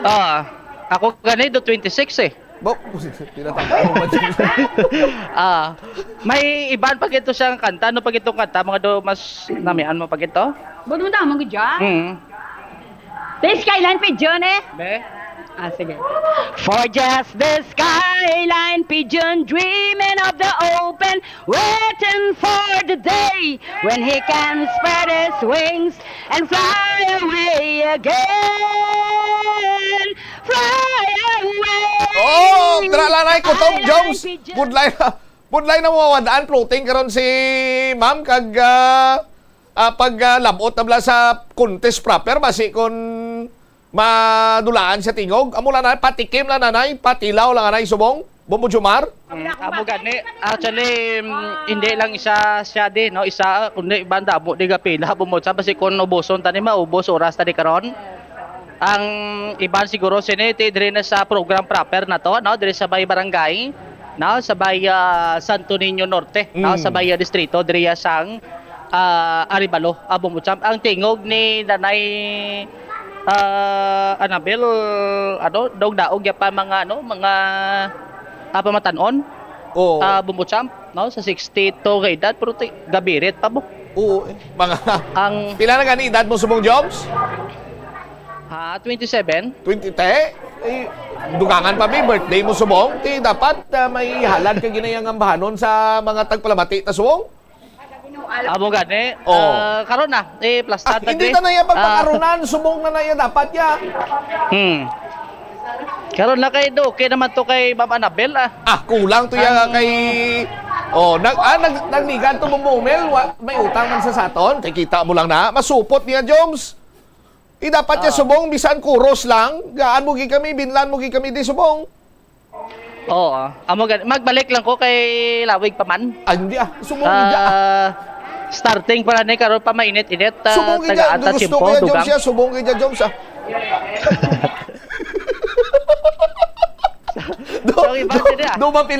Dumapilitan man sa Mumuel. Anyway, sa mga kabumbo naton dira nagapamati, basi mamba kamo karon iya nga nakasugod na to sila alang-alang na ni Guro. Pwede pa dira sila makapadulong, Joms, hindi lang mga taga-barangay Santo Niño Norte, kundi sa mga kaiping man nga kabarangayan, pwede pa dira sila makakadto kang makahulog sa ila sini nga maentris mo Jomar. Amo gani. Pwede gid na diretso las Ladris Barangay Hall kay diri aton sining adro antes kita magbunot karon. May mga patigayonon kita diri nga video kay challenge. Diri karon sa may nasambit diri nga barangay. Diri Bumbuchamp. Kag may man kita, may judge man kita diri at least nga score sa maayo ang ila sa diri karon nga mga tingog no sa aton sa video kay challenge. Kag magluwas sila may mga pahampang man kita no nga makabulig kalingawan. Address Bumuloyo sa barangay. Ang reminders ta lang magdalagit sila sa tubig, payong, no? Makaprotekta diri karon sa init pag padulong diri sa aton sininga. Buhay naman Salvo Year 18, Barangay Draw diri sa may Santo Niño Norte sa may distrito sa Arevalo, Bumbuchamp. All right. Inis si Bombo Jomar Villa para sa number 1 most trusted radio network in the country, Bombo Radio Philippines. Basta Radio, Bombo! Salamat gid Bombo Jomar Villa, the birthday boy, sa imo siniyang gindulong report. Hoy, sa mga kabumbuta sa liwata, pwede pa kamo makaingagawa dito sa may barangay Santo Niño Norte kung gusto niyo yang maghulog sa inyo sa mga entries, no? Pwede pa kamo makapasakop dito, no? Sa aton sini mga kabumbo kay napulo ang mga daog sang tag 1,000 pesos nga cash. Plus kung ara ka dito nagatambong, may mga games dito. Kung magdaog ka, cash man ang premyo. Sa mga nagpasakop sa barangay draw, mas maayo nga kung may dala na kamungadaan sa inyo siniiyang nga mga ID dira. Para nga paglawag sa imo sini nga pangalan karon, gilayon mo sini nga ipresentar ang imong ID para nga matsikyar naton, no? Kung bala ikaw ginman inang nasambit karon nga persona, kay ginapasiguro gid ara man ang presensya karon sa aton sini nga Food and Drug Administration representative nga nagapasigurado no nga lehitimo kag eksakto, wala sang daya, wala sang kuspokus ang draw nga ginapatigayon naton sa barangay draw as well as sa studio draw. 12 minutos na nakaligad sa takna sini nga launa sa dugang pa nga mga talupang nun karon nga mga balita diri sa palatuntunan. Bombohanay sa udto istoryahan naton ining ginapatigayon karon iyang symposium para sa kay Tay Amado Tahang Langit, no? Ang servant of God ginapatigayon man subong sa may St. Elizabeth Parish Church. Sa aton sini nga mga tagpalamati kag istoryantay na sa aton man sini nga pagpangalagad lakip na dugang pagin sini nga mga balita kag impormasyon sa Bombo Radio Iloilo diri karon sa Bombohanay sa udto istoryanta dugang pagin sini nga mga talupang don karon iya nga mga balita. Ang City Agriculturist Office nakaprepara na sa mga seedlings para iya ihatag sa mga farmers sa pagsugod sa tsimpo naman sa tingulan para makabawi sa epekto sang El Nino. Balikan tayo ni matapos ang pila ka importante nga mga panumdum. Oras natin. City nga si Melquiades Gamboa Ihereyos ang pinakauna nga Filipino nga nagtapos sang Doctor of Laws degree sa prestihiyoso nga Oxford University. Nagserbe man si Gamboa bilang Philippine Ambassador to India sa 1956 tubtob sang 1958, subong man sa United Nations kag sa Court of St. James. Nagsulat si Gamboa sang pila ka mga libro kaangay sang An Introduction to Philippine Law kag a Dictionary of International Law and Diplomacy. The Farmers Bazaar, your traditional public market with the touch of Plazuela Dos, ang isa ka lugar nga gintukod sa tion kag sa kasagsagan sa COVID-19 pandemic nga may tinutuyo nga maghatag sa imo sang safe marketing experience. Subong nga ang COVID-19 hindi na gid man dako nga pamahog kag nagapakadto na kita sa next normal. Rest assured nga ang Farmers Bazaar will further evolve agud nga magpadayon sa paghatag sa inyo sing satisfying marketing experience. The Farmers Bazaar. Sa lower level, tara na pahamtang ang fish, poultry kag meat section para naman sa inyo mga kinahanglanon nga prutas, utan kag iban pa, magbisita sa upper level, pinaagi sa paggamit sa hagdanan o kon sa pagkadto direkta sa parking lot. The Farmers Bazaar, your traditional public market with the touch of Plazuela Dos. Plazuela de Iloilo Billboard of Activities for April 21 to 27, 2024. It's strike 2 for the month of April para kay Mr. Totong Villaruz kag sang iyang banda. Bangod silang natalana nga maghatag sa inyo sang isa pack rounds and great musical show sa concert at the Plaza. Manginiinyo sa Abril 27, Sabado, umpisa alas 6 sa gabi. Sa tion sa musical show, napuro ka mga matahom nga Plazuela de Iloilo Mags kag iban pa ang igaparapol sa mga suki sang Plazuela de Iloilo. Sa Abril 28, Domingo, ginaagdang tanan nga maging kabahin sang Eucharistic celebration nga paghahiwaton sa Latolda sa among adlaw alas 11 sang aga. Sa tion sang misa, ipangamuyo naton sa Ginoo nga tagan nga kita sang grasya nga makitaan ang kahulugan sang pag-antos. Ngang pag-antos hindi magtulod sa aton palayo sa Ginoo, kundi nga magduso sa aton nga magparapit pagid sa iya. Plazuela de Iloilo, we remain to be one with you in a common hope for a better community and a progressive country in 2024.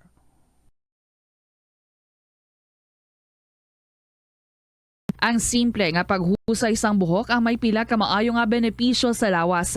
Sunod kay Arthi Ragurama, founder sang Dega Organics nga nagaproduce ng handmade bath kag body products sa New Delhi, India. Ang mga tawo nga may dry hair, ang masami hindi mahilig nga maghusay sang buhok bangod sa kahangawa sang hair fall. Apang, ang masami nga paghusay sang buhok ang makabulig sa blood circulation sa aton nga scalp. Naga-nourish man ini sang hair roots, naga-promote sang growth, kay nagabulig man agod nga malikawan ang hair loss. Sa aroma kag soothing feeling sa pag-inom sang tea, ang rason sang kadamaan nga paborito nga imnon ang tea. Sunod kay Ansley Hill, registered dietitian sa Western Oregon sa Estados Unidos, ang masobra 3-4 katasa nga pag-inom sang tea sa isa ka adlaw ang makadala sang hindi maayong nga epekto sa lawas. Kinahanglan nga moderate intake lang sa tanan nga ilimnon agod ma-achieve ang healthy living. Mas nanamian bala ikaw magtuon sa balay ipaanggid sa eskwelahan nga madamo ang tawo? Isa ka panugyan para epektibo ang pagtuon sa balay, amo ang pagpangita sa designated area agud nga matiniran kung ikaw nagasulat, nagabasa o kung nag-review. Pwede man nga lamesa sa kusina o kung sa desk sa sang inyo nga balay, pero hindi gid maghigda sa imo nga katre samtang nagatuon. Inibagod nagakatemtar gid ikaw nga magpiyong-piyong, tubtub nga dalayon na ikaw nga matulugan. Siguraduha man nga malimpyo kag organisado ang lugar nga imo ginatun-an. Ini nga pahanumdom ang ginadulong sa imo sang the #1 and most trusted radio network in the country, Bombo Radio Philippines. Basta Radio Bombo! Yari nga mga epektibo nga pamaagi agud mapabilin nga safe ang pagkaon sa imo pamilya. Lutoon sa maayong pagkaon, ilabi na ang karne, manok, itlog, kag mga seafoods.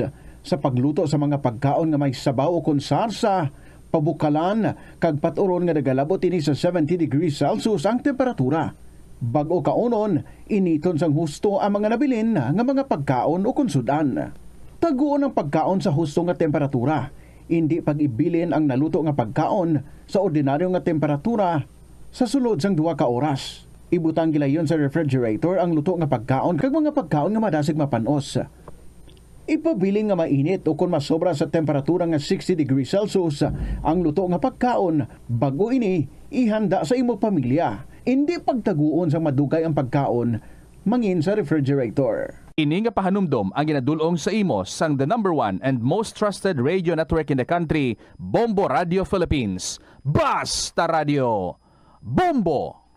Ang Ilonggo nga si Eugenio Eugene Torre amo ang unang nga Filipino nga nakaangkon sang titulo nga chess grandmaster matapos siya ang nagdaog sang silver medal sa ginhiwat nga 21st Chess Olympiad sa Nice, France sang 1974. Sang 1976 sa isa ka chess tournament sa Manila, naghimo pagid sang maragtas si Torre bilang una nga nakaluto sa sadtuanay world champion nga si Anatoly Karpov sang Russia. Si Torre ang nangin malapit man nga abyan sang American chess grandmaster nga si Bobby Fischer.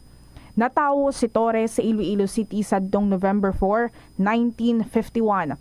Halos hindi na maisip ang mga medalya nga nahakot ni Torre para sa Pilipinas halin sa magkatuhay nga mga chess tournaments nga iya nadagaan sa magkatuhay nga bahin sang kalibutan. Sang 2021 nalakip si Torre sa World Chess Hall of Fame. Magpabilin nga safe kag healthy sa panahon sang El Nino. Magkinot sang tubig kagamiton ini sa insakto. Takluban ang mga gintipon nga tubig agud hindi pagpangitlugan sang lamok. Likawan ang pagbulad sa init o kung magamit sang sunblock kag magdala sang payong. Magsuksok sang komportable nga bayo. Kag mag-inom sang 8 tubtob 12 ka baso sang tubig adlaw-adlaw agud malikawan ang heat stroke kag exhaustion. Ini nga pahanumdom ang ginadulong sa imo sang the #1 and most trusted radio network in the country, Bombo Radio Philippines. Basta Radio! Bombo! Paano bala mahibaluan ang isa ka impormasyon nga nagapatalang? O kun sala? Una, i-check gid ang source kung sa diin inihalin. Kung ang impormasyon halin sa reputable news outlet, makit-an ini sa ilang website. Ikaduha, i-check ang petsa sang gin-publish ang impormasyon o kung ang article. Ikatatlo, i-check ang detalye sang impormasyon. Basta hagid ang bugos nga istorya bangod posible nga ang detalye ang malayo katama sa nakabutang sa headlines. Mag-fact check. Kung kaisa, bangod sa imong nga kaakig, stress kag disappointment sa kabuhi, nagadesisyon kamo nga wala ninyo ginapalibugan kag ginapadalman. Gani likawi nga maghimo sang desisyon kung ikaw ang akig. Hatagi sang oras ang imong nga kaugalingon, bangod ang imong nga first idea ang hindi mo man kung kaisa makabig nga best idea. Makabulig man nga magpangayo sang perspektibo sa ibang nga tawo, ilabi na kung siya ang nagapangatubang man sang kaangay nga sitwasyon sa ilang nga kabuhi. Kung ang desisyon nga imo ginhimo ang wala nangin madalagon, hindi napagbasulon ang kaugalingon. Ang pinakaunang international bank sa luwasang Manila ginbuksan sa Iloilo sadtong 1883. Ini amo ang Hong Kong and Shanghai Banking Corporation o kun HSBC. Tuig 1875 sang una nagbukas ang branch sa bangko sa Binondo, Manila. Kag April 2, 1883 sang nabuksan ang una nga sangay sini sa Iloilo. Una nga nagtanyag ang bangko sa mga financial services nga nagpasanyog pa sa industriya sang kalamay sa pungsod. Kag sang ulihin nagfinance man ini sa pagtukod sa mga railways. Naghatag man ini sang ayuda sa mga negosyanteng Ilonggo nga sulod sa import kag export industry. Agud makalikaw sa food poisoning o kung paglain sang tiyan, sundo ng ining mga pahanumdom sa pagpreparar sa mga pagkaon kag ilimnon. Manghugas ang kamot kag ipabili ng katinlo antes kag pagkatapos ang paghimos. Kung nagamasakit, likawan ang pagpreparar sang pagkaon para sa iban. Siguraduhon nga naluto sang husto ang pagkaon. Kung mahimo, kauno ng pagkaon samtang mainit pa. Siguraduhon ang katinlo sang pagkaon agud ang selebrasyon mangin mas malipayon. Kagasto gid bala sa imo adlaw-adlaw kag feel mo gid pirmi ang petsa de peligro bangod nga wala na gid unod ang bulsa. Gamita ang imo bulanan nga spending habits, amo man ang imo bulanan nga take home pay agud nga makasat ikaw sang budget nga imo gid masunod. Wala man sang pulos ang istrikto katama nga budget kaangay sang indi gid pagkaon-kaon sagwa. Apisar nga naandan mo na nga naga-take out ikaw 4 ka beses kada semana. Sa malipot nga pulong, himo ka sang budget nga nagasanto man sa imo nga lifestyle kag spending habits. Dapat nga himuon mo man nga inspirasyon ang imo budget. Radyo Iloilo, Philippine Standard Time, 23 minutos na nakaligad sa takna sining alauna. Balik diri sa pagpangalagad karon sa Bombo na sa udto sa DYFM Bombo Radyo Iloilo. Symposium para kay Tay Amador Tahang Langit ginpatigayon sa Santa Teresita Church sa subong adlaw. May follow-up report diri si Bombo Marisol Binyas. Ining symposium subong adlaw may ara sang tigulo an exploratory study of Amador Tahang Langit Sr. and various phenomenal signs by the Agustinian legacy. Sa aton sinikaron niya mga kabombo, dirigin pat-pat sa aton sining mga kauturan ining mga makabig naton isa iya ka himala sa Tagalog himala nga napaayong isa ka bata sa iya sining ginabatyag. Subong man ang pagka-recover sang 12 anyos ka bata nga babayi sa komatos matapos nga ginbungguan sang salakyan sang pangadi sa aton sining mga kuturan ining mga paryente sang bata samtang nga nagauyat sa litrato ni Tay Amador sa aton sining karon niya mga kabombo ti ginakabigman nga hindi kinaandan nga hitabo kag ginaangot sa kay Tay Amador sang ini ang ginlubong nga gukon sa diin ti isandig pa sa mga nakasaksi naglutaw kunong tatlo sini ka mga rainbow sa aton sini nga mga kauturan kag nagupod sa prosesyon pakadto sa sementeryo.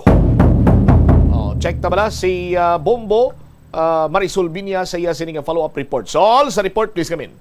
Nagalaon gidiri mo ang pila ka mga Ilonggong Katoliko nga maprubahan ang pagbukas ng kabuhi ni Tay Amador Tahang Langit para sa ginadugtong nga pagpatanto sini sa iya.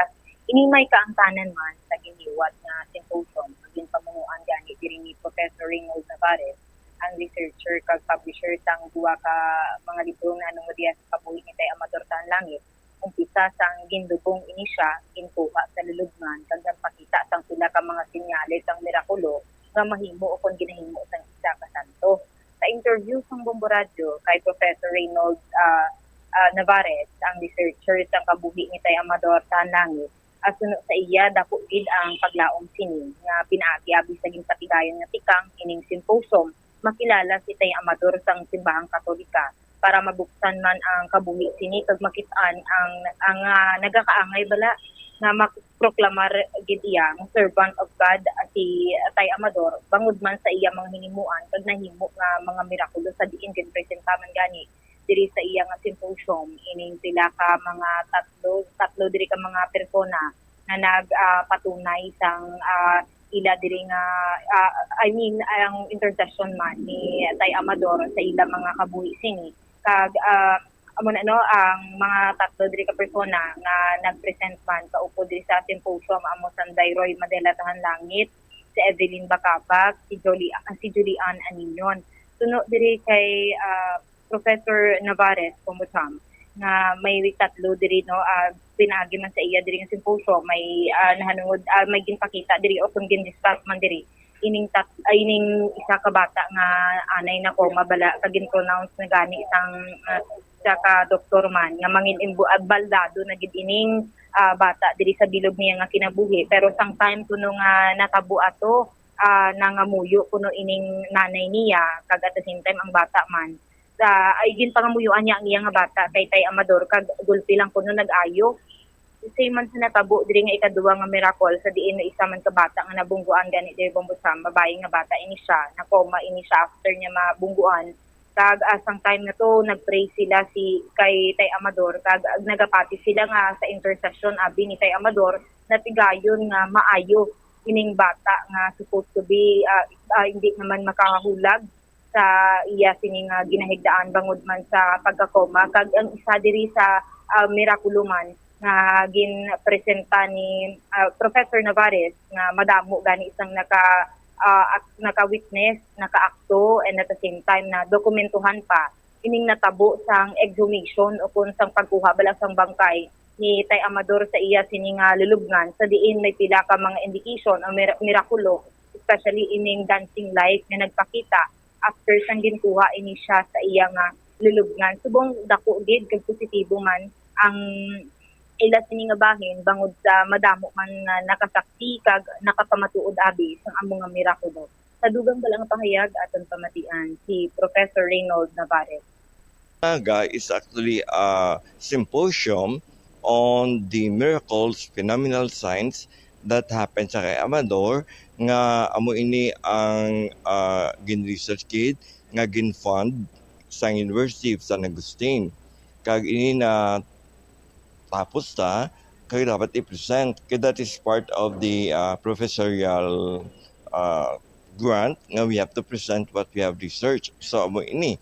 So ang aton nga gina-expect nga manog attend ang mga lomas, mga laiko, okay, mga mamos or Marian devotees, mga barangay sa Berhen, kag mga taga-katedral, kay sila ato dito ang nakibalugid, tanan, kag may araman nga ating mga taga San Agustin, kag way kita kabalo kung ano pa gino, kay this is a work of grace, kay buligan kita, kag ako nagpasalamat sa Bombo Radio, nga nagpatigayon nga magwarag pag sinisila nga programa.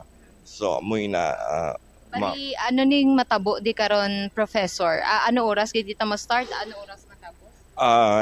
Ma-start dapat 9 o'clock kag dapat matapos kita by 11:30. Amo na siya. Kay way kita kabalo kay ang mga testimony karon sa mga ka-experience ang healing amo ginaiguro ang hindi naton mapaktan kung paano niya ihatag ina tungod kay inaya ilagi na first hand encounter sa milagro ni Amador. Kag ang focus sa diri is of course si Amador ang mga phenomenal signs nga nagkalatabo sa iya nga attribute natin nga sa iya. Amo ning symposium, professor, bali amo ning makapa-clarify o kung makapadugang credits para ma-proclaim or ma-declare si Tay Amador as servant of God. Yes, ini isa ka mga tikang sa mandamo ang mga tikang, no? Si Tay Amador recognize, okay? Kag of course sa simbahan na hindi ka ma-recognize immediately as servant of God kung hindi ma-open ang cause. So, ginag-declare na isang simbahan nga local nga mo ni Archdiocese of Haro nga sila ma-declare nga si Amador is really for sainthood nga ina ang ang pinaka-umpisa sa siya nga pagpanglakaton pagi sa pagkasanto. So, it will start with opening of the cause nga mo ni atong gintinguan, nga research kita, may mga symposium, kag kung isayran sa ating Santa Iglesia, okay, so kung grasya sa Diyos, no, ti magahop kita nga i-open sa ating arsobispo, ang local level, then kung matabo na nga may opening of the cause, so that's the time nga si Tay Amador matawag na nga servant of God. Nabatian diri ang kabahin sa aton nga interview kay Professor Reynold Navarez, ang researcher kag publisher sang pila man ka mga libro na hanungod diya sa kabuhi ni Tay Amador Tanlangit, Bombo Cham. All right. Ini si Bombo Marisol Biñas para sa the number 1 and most trusted radio network in the country, ang Bombo Radio Philippines. Basta Radio, Bombo. Salamat gid Bombo Marisol Biñas sa imo sini iyang follow-up report, no? Si Tay Amador Tanlangit, siya ni ang sa likod sang Dawn Rosary, no, sang Bombo Radio. Kay isang una ang rosaryo ginapatigayon sa tagsaka kagahon, no? Before sa pagsugod sang mga news and public affairs program sang Bombo Radio, and then later on ginasaylo ini sa antes mag-sign off ang nasambit sini karon iyang rosaryo sa radyo. Sa aton sining mga kauturan. 33 minutos na ang nakaligad sa takna sining launa diri sa pagpangalagad sa Bombo Hanay sa udto sa DYFM Bombo Radio Iloilo. Sa dugang pa nga mga balita diri sa pagpalayag sa Bombo Hanay sa udto, standby kay i-check man naton ang follow-up report kaupod sa kay Bombo Angel Tan. ang City Agriculture's Office nakapreparar na kuno sining mga seedlings bilang ihatag sa mga farmers sa syudad pananglitan nga mag-ulan para makabawi sa epekto sang El Nino.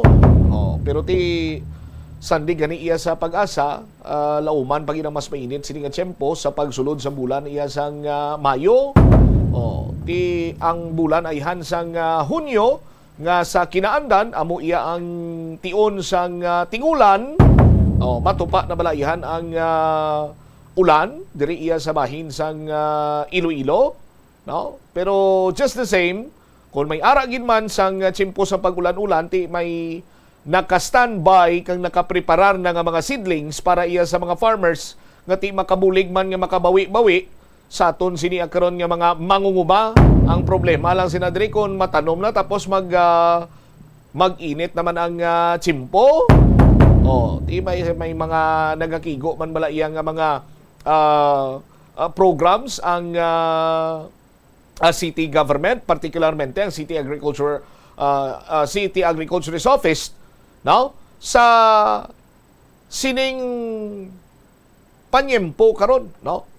Sa aton sining mga kabumbo kay hindi man lipod sa ibalo nga ang init subong grabe 42 degrees centigrado gani kitaw sa subong sinematiyo naton sining heat index, no? Kung halin ikaw sa shaded area kag magwa ikaw mabatyagan mo gid ang kahapdi, hindi lang hapdi, no? Ang epekto sang tuman iya ka init nga panyempo. Diri man niya sa bahin sang syudad sang Iloilo, makon mo mag 42 degrees Celsius, no? Sa mga nagliligan sini may nadlaw, ang forecast diri sa aton is 43 degrees Celsius. Di paano na lang yan sa iban sini nga lugar nga nagalabot to sila 45, 46. Ano pa ginaihan ang init sini nga ila sini nga ginabatsyag dito banwa, no? Sa sining padayon nga pagtaas karon sang heat index or kapaangon, no, sang panyempo naton diri sa bahin karon niya sang pungsod Pilipinas. Ti makabig ta balang Mayo man nga lihok sang City Agriculture's Office ang nasambit sini karon iyang pagpreparar sa mga seedlings. May enough man bala in kaso por kaso nga magpananom kita, may enough bala sang supply sang tubig kay last time nga gin-check naton banwa, no, ara iya karon sa idalom sang state of calamity ang syudad sang Iloilo kun tubi ang pag-istoryahan. Ang Metro Pacific Iloilo Waters nagpagwa nga ni isang panibago sini nila nga schedule sang rotational sini nga pag-deliver man sang tubig. Check ta si Bombo Angel Tangel sa report. Please come in. Nakapreparar na diri Bombotsam ang City Agriculture's Office sang mga seedlings nga ihatag nila sa mga farmers diri sa Iloilo City pananglitan nga mag-ulan para makabawi sa epekto sang El Nino. Sa interview sang Bombo Radio kay Mr. Inigo Garingalao, ang head sang nasambit na opisina, iyaging pahayag nga sang nagbisita ang Secretary sang Department of Agriculture kaupod kay Mayor Jerry Treñas, nag-istorya sila nga ti para man sa mga additional seedlings, pero may ara na nga daan nga naka-ready ang nasambit nga opisina sa bahin sang Iloilo City Government. Sunod diri kay Mr. Garingalao, ang nanging prastada diri sa mga farmers, ginapaiway lang nila anay ang pagtanom sa subong bangod sa grabe nga init.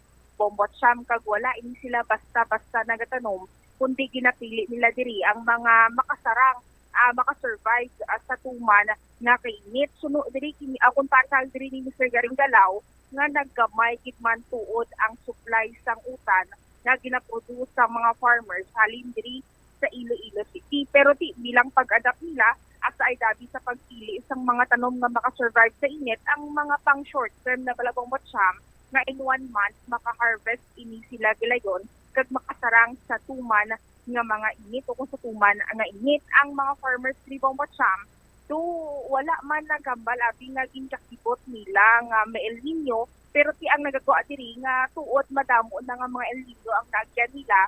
Pero this time or subong nga tuig to grabe gid kuno ang epekto kag grabe ini intense nga init ang nabatyagan nila kag pati epekto sini sa mga tanom. Pamatian tabala ang kabahin diri sa nga pagpahayag ni Mr. Inigo Garingalao sa aton interview.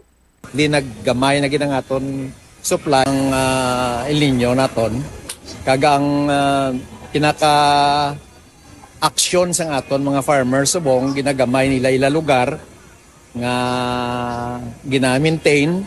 Wala na sila nagapasaga-saga sing tanong nga mag-expand kahit hindi tamarapalan magbunyag kagang ilang wells no kon tasok kag secondary pagid nga tasok nagaamat na ginubo nga kon kuhaan nila tubi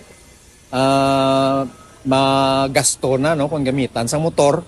Pero may ara pa man sila ginakuhaan ng tubi. Kag may ara pa man nga makita ninyo may mga tanom pakita dire nga ginabaligya, may mga utan pa.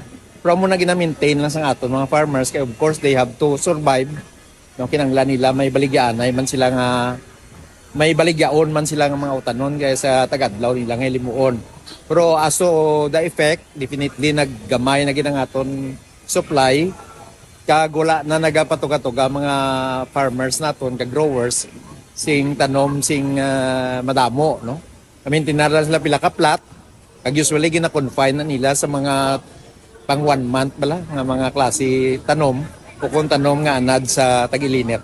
Sir, lauman ta ang amo ni kadako or amo ni ka lapad ang epekto sang El Nino subong nga tuig, sir? Actually, ang if there's something siling ka mga ambal nga nami na natabo sa aton sa El Nino is that nag-timing siya nga summer months man. So meaning ini mga farmer naton anad nga sa mga muning mga months giban niya nagatag-ilinit giban.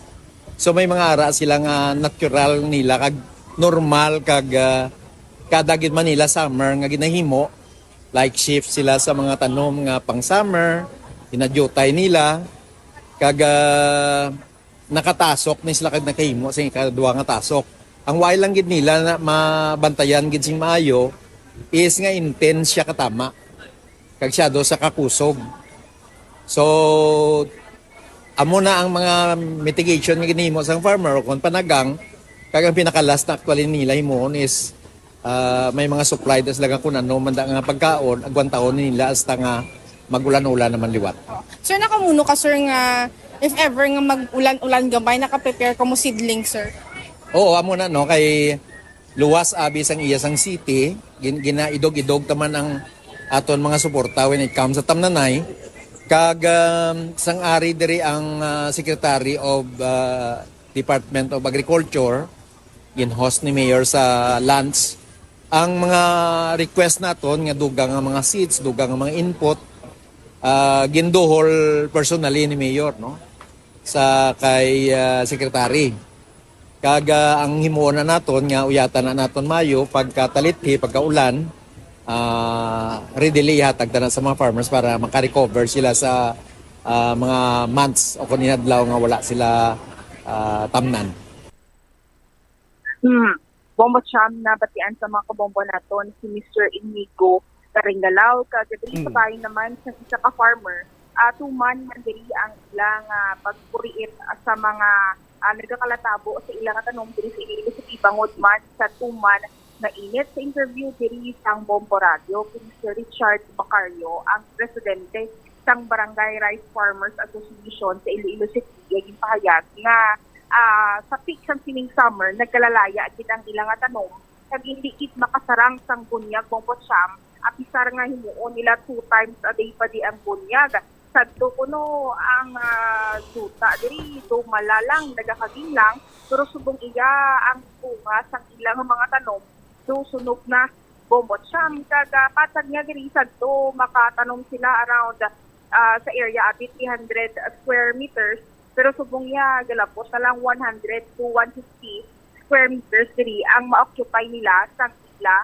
nga tanom kag kalabanan diri sa mga ginapang tanom nila Bombo Cham nga makasurvive ang munggo, santilla, kag melon kag mga sila ka mga leafy vegetables pero ining mga santilla, melon kuno ligad Bombo Cham do pati ang dako nila kag ang bunga do hindi man mapuslan bangod sa init. Pamatian ta bala ang kabasing diri sa nga pagpahayag ni Mr. Richard Bacario sa nga review. So bali pag start gid na yan, mag-summer gid na yan ang actually ang ginatanom namo na siya mga munggo, mga sandiya, mga melon no. Pero pag pag pick na gid sa summer yaya, damo na gid yang pati mga sandiya namon, mga melon, nagalaya gid yang iya nga bunga. Daw hindi gid niya masustainer bala. Ang epekto ya tama gid ya subong ya ka maski nga ang aga hapon nga bunyag namon nga sang una ginahimo namon na ya ang once a day lang na yang bunyagan ay subong ya aga hapon nga bunyag pero hindi gid makaya. Pero tigid ya ang kanya ang epekto ya sa mga tanom naton subong. Sir, do expect mo sir nga kalala ang epekto sang El Nino diri especially sa Iloilo City, sir? So bali since nga nakaagi man ang una nga El Nino sa aton pero mas lala ang subong ikumparar mo sang nagligad kay sang nagligad nga mga El Nino bali hindi gid siya nga sobra gid bala ang epekto ya sa tanom. Mabangag lang siyang duta pero hindi iya mapalaya ang bunga. Subong iya ang bunga sa mga tanom namon niya ginala sunog ya gid ya. Oo, sunog. Sir, anong mga tanom di subong ang para ma-sustain ang inyo binga mga tanom or like mga ginabaligya ninyo sir para sa mga like sa city man sir, ang anong mga tanom aside sa mga munggo ang do abi kaya mapabuhi in the middle sang El Nino abi sir? So bali ang mga mga paras ni mga patula naton, mga litos, mga tagabang naton na siya, mga pitsay, mga leafy vegetables amo na siya subong ang makabato gid sa El Nino kay man ang kaya ya bala ang init sa adlaw tapos sa masustain sa tubig. Oo. Bali limited lang sir katama no? Oo, limited lang bali sa una kung makatanom ka mga 300 square meters sabi malimit mo na lang naguro sa 100 150. Oo, katunga na. Kay man ang tubig bala hindi kinanglan ang volume sa tubig mo hindi mo pagpalaptahon gid dira mo lang siya. Dako perde sir no? Dako gid. Oo. Perde sa bulsa gid kag perde man sa pero okay lang anad naman kami niya mga farmers. Bombo Cham na batian sa mga kabombo naton si Mr. Richard Macario. All right. Ini si Bombo Angel Pichilierta na para sa the number 1 and most trusted radio network in the country, ang Bombo Radio Philippines. Basta radio, Bombo. Salamat gid na Bombo Angel Tan sa imo siniiya nga follow-up report. Dako man ini nga bagay bisan pa paano ngang may mga utanon kita nga ma-produce. Apisar nga ting syudad sa Iloilo is a highly urbanized city but may mga portion diri sa syudad partikularmente sa distrito iya sang Haro no kay ang distrito sang Haro muning isa sa pinakamalapad nga distrito sa syudad sang Iloilo so may mga area nga pwede pa iya matamnan no amo na karon ang gina-maximize man sang mga local farmers naton diri sa bahin sang syudad sang Iloilo nga makatanom sila ugaling kita mo na ang problema naton sumong ting-ilinit no amo nang isa man sa mga problema nga dako nga problema nga ginapangatubang karon sa ngaton sini nga mga farmers kay apektado ginang ila sini nga production pero bisan pa paano no may ara kita sang na-produce kag amo ni bala ang masami makita nyo na dira nga ginatipon man sa City Agriculture sa office no may mga program man sa bahin sa city government nga kung sa diin ining local production no nga mga utanon ginabaligya sa mas barato sini iyang presyo sa aton sini nga mga kabombo para nga makabulig man kita bisan pa paano sa aton sini nga mga farmers no nga maka-income man sila pinagi sa ila sini iya nga produksyon sa aton sini nga mga tagpalamati ang tawag sina mo ng uswag rolling store sa aton sini mga kabombo importante sila diri may nagahatag man sa tulupangod sa aton sini iya nga mga mangunguma hindi lang iya kay madumduman lang iya mga mangunguma sa tion sang nagahilapit ang eleksyon tion sang kampanya kag bura-bura lang na kung sino man diya nga mga trapo nga mga sahi isang politiko mga traditional politicians no nga magsagad kawinakal nga mga mangunguma palangga ko mga mangunguma buligan ko pero kung ara na sa pwesto earth na ang mga mangunguma para sa ila tindihan mo na no nagakadapat sini iya manwa nga buligan naton ang aton sini nga mga kauturan nga ang ila sini nga palangabuyan yara karon sa pagpanguma kay kung why sila why sang may maplastar kita nga pagkaon sa aton sinibabaw sa nga lamisa. Bisan mga small-time farmers lang na diri, bisan nga ari sa highly urbanized city, pero nagatingwa nga makaproduce sang mga utanon para nga mapaambit man sa mga taga-syudad kag subong man sa mga kabanwahanan nga malapit ri sa syudad sang Iloilo. 49 minutos na nakaligad sa takna sining launa. Standby, i-check ko naman this time. Dugang ang mga balita, kaupo naman sa kay Bombo Marisol Viñas. Balikan ta si Bombo Sol, kay may ginkasa sini iyang bypass operation, ang aton sini iyang kapulisan, kag dako ang nakuha to. No? Nga balor sang illegal nga droga, ginabrubanta sini masubra 1 ka milyon. Sa banwa iya sang istansya Iloilo. I-check ta ang dugang sining follow-up report, police report, kaupod naman sa kay Bombo Marisol Viñas. Sinuayhan ining subject person, anong iya siniyang status sa pagduso sa illegal sining droga. Sol, sa report, please come in. Bombot sa masobra 1 ka milyon ka pesos ang nakumpiska diri sa 2 ka persona sang nagpatigayon iya sang drug buy-bust operation ang Estancia Municipal Police Station. Kaupod diri ang Provincial Drug Enforcement Unit sa may Zone 3, Poblasyon, Estancia, Iloilo. Sang natigayon naton o kon ang mga persona gali nga nagkaladakpan diri Bombot Sam amo sanday alias J kag alias Aris. Yara naman sa legal nga pangidaron kag residente man sa nasambit nga barangay. Sang natigayon naton nga ma-interview diri si Police Major Marvin Buenavista, ang officer in charge sa Estancia Municipal Police Station. Suno sa iya nga 2016 pa lang iya Bombot Sam na identify na ining 2 nga mga user o kun mga nagagamit bala sang illegal nga droga, pero sang tukhang days kuno wala ini sila nag-surrender. Dugang pa ni Police Buenavista nga mag-abyanay lang man ining 2 kag malapit man 2 ka bulan nga nagpatigayon sila sang surveillance abi kag monitoring sanday sa kanday alias J kag kay alias Aris. Kag isa ini sa mga task kuno suno kay Police Major Buenavista sang nagpungko ini diri sa may banging sang Estancia Municipal Police Station bilang hepe man kag amo na natigayon gid man nga madakpan ining 2 ka mga persona sa diin na recover gani ang ginabanta ihara iya sa 200 grams nga kabug-aton sang ginapasuni nga shabu kag may standard drug price nga 1,360,000 pesos. Naibaluan diri Bombot Sam ang area of operation sining 2 ka mga nagkaladakpan ang yara lang man sa banwa sang istansya kag pila sini ka mga kaiping man nga kabanuhanan. Kag subong may lead naman ang kapulisan kung sa diin gid man nagakuha iya sang supply ining mga persona nga nagkaladakpan kay ti madako-dako man ini Bombot Sam. Sa dugang bala nga pahayag aton pamatian si Police Major Marvin Buenavista. Ang una, during Tokhang days, wala na sila na ginawa, no? Pero identify din na ng mga user. Yun, sa subong, medyo na-build up na sila, hindi sila. Okay. Si alias Janie, sir, kag si alias Alex, mag-ano ni sila, sir? May buhay sila. Do ano, sir, ginaobra nila, do front bay, sir? Amo ni ila go brain pang the post na sila. Si nag-start di ba 16?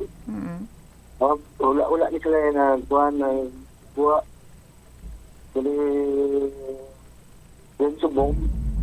Pagka identify ni sila ng user din ang sinina na may nabato na kanila report na engage sila. Oo. Sir, do ano ka dako ni sir ang nakuha sa ila, sir? Kag ano na di sila nga kaano man nga source sa may banwasang istansya? So nga recover ko sa ila no ay sa more or less 200 grams no. 200 grams ni with market value ni guro mga 1,360,000 ni. 1,360,000. Okay. Bali, ano ni sir, diin ang ila area of operation, kag if na-track nyo na kung diin nagkakwa sila sa ila nga source?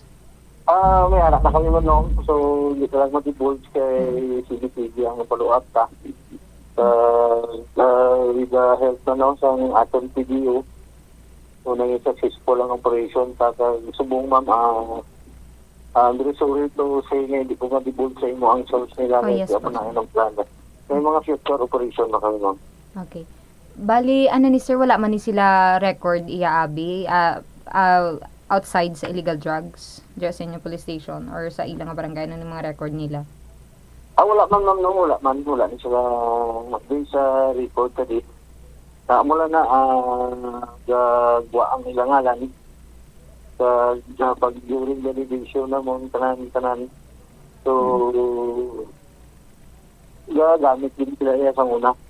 So, ulit dito mong inambal ko na level up na. Level up na sila, nag-post na sila. So, yun na lines na ng operation na yun sa ila. Kaya naging successful man. Okay. Subong Bombotsam priso na ining duwa ka mga persona iya diri sa Maistansya Municipal Police Station kag di nagapangatubang sa kaso nga paglapas sa Republic Act 9165 o kon ining Comprehensive Dangerous Drugs Act of 2002. Dukad lagko gini sang putusan nga plastic ni Bombo Sol ang recoveries kag masubra isa ka milyon do kung lang taon nato dagko anay ng ang transaksyon sining duwa ka mga personalidad. Roger, on that Bombotsam na gani kay Police Major Benavista nga do nag-evolve naman ining duwa kay sang una. Imagine 2016 ang nag-umpisa ini sila nga na-identify nga user sang illegal nga droga pero wala sila nag-surrender kag ti amo na no nag-engage na gid sila iya sa pagbaligya subong sang illegal nga droga kag ini may kaangtanan man sa ginkandak nga asod-asod nga drug bypass operation sang nagliligad man sang sining Estancia Municipal Police Station kaupo diri ang Philippine Drug Enforcement Group sa diin milyones man ang nakumpiska sang damlag lang Bombotsam. All right. Ini si Bombo Marisol Biñas para sa the number 1 and most trusted radio network in the country, ang Bombo Radio Philippines. Basta radyo, Bombo!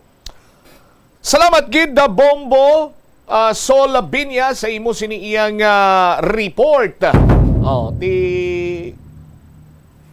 Sang una bala sa aton sini mga kabombo, user lang, subong pusher na. Do pari-pariyo man na makita ta sa social media, Bombo, umel nga noon taga-binta lang ng inasal, ngayon franchise owner na. Ngayon may-ari na ng isang malaking restaurant. Pero kon sa illegal drugs kaya engaged noon pusher, ngayon noon user, ngayon pusher na. Kaya sa pagduso iya sa illegal nga droga, ara dirang kwarta. Pero sabisan diin mo lang yang ang gulo lisuan ng illegal drugs, wala kang gidya sang padaog sina diri. Sa mga user. Tikon user ka sang illegal nga droga mo nang hambal nila ang mga termino sa pagtumod sa mga tawo nga nagagamit sa illegal nga droga. Addict. Tikon ma-addict ka iya sa shabu, sa illegal nga droga, why ka sang kwarta iya nga i-support abi sa imo sining addiction, sa imo sini iyang bisyo, anong himuon mo? Ti himuon mo sila dira. Kung ano day ang makita mo sa sulod sa inyo panimalay, baligya mo na sa barato sining presyo. Pati iniduro kung malsa mo na do ibaligya mo na mo, damo na ng klinabo. Sang una, pati iya mga LPG, gas range, tanan na lang nga may bili, pwede iya mabaligya. Ang iban sinigani, nag-upgrade pa gid sadto. May mga terms silang swap na ginatawag. Tis experience taman sa patrol, kag sa pagpangusisa naton, namangkot kita ti ano ng plastada sa mga terminolohiya ng swapan lang ka item. For example, rice cooker abi. Ti banaon man na sang pusher nga swapan mo kung pilang bili sang rice cooker kung mga ang imo sining rice cooker malahalon kag mambal nato abi ti top of the line, ti medyo dako-dako man iyang quantity sang illegal drugs ang ibaylo sina dira. mga alahas ibaligya sang barato kabaylo lang sang illegal nga droga. Hasta iya sa punto nga naubos na tong sarang nga mabaligya sa ila sini nga puluyan. Tinag padulong sa mas malala sini iya nga sitwasyon, nagpinangawat, nagpangholda para lamang iya nga may nugbakal or may iswap sa illegal sini nga droga. Tapos bagtik utok ya maka tumar siya sang illegal nga droga, makahigop, makailig-ilig kung ano pa ng mga terminolohiya nga ginagamit nila sa pangkabilugan, makagamit siya isang illegal drugs, magkurto utok ya, maimpluwensyahan sang kung ano man dira nga malain sini nga huyop sang hangin. Tiyang epekto sini ang iya sini nga tripping, manghalit sa iya sini isig kaparyo, mamatay, manglugos, so on and so forth.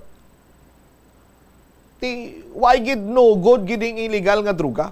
Sabahin naman karon iya sang puser, mamba kami. Hindi na ako magamit kay hambali mo butsam ka bagtik utok ko na, pero maduso na lang ko kay ara ko no dang kwarta. Arang kwarta sa pagduso sa illegal nga droga. Kulba lang ang kapital kag source lang ang imo sini nga pangitaon. No? Pero ina kung hindi ka madakpan. Sa subong iya nga kabakas ang aton sini kapulisan sa panglatas sa mga drogista, sang mga nagaduso sa illegal nga droga, hindi ka man sa gyapon makaluwas.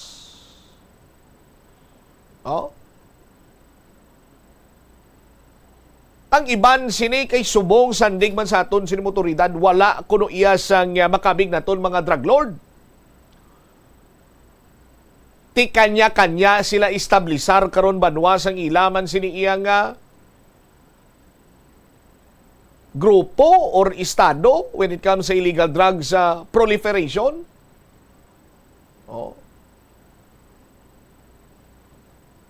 Ang iban sini ati luyag nga makatransaksyon na dagko anay kay para nga one time big time lang, hindi na dayon tapos mapatunaw-tunaw. Tingiban sini naka one time big time nagpatunaw-tunaw pero nagabalik-balik sa gyapon sila sini nga paminsaron niya easy money dako kwartahon tadi one time big time naman ti wais lakbalo nga ginateleskopyo na sila gali isang aton sini nga otoridad kag kun madakpan ti priso man sa gyapon.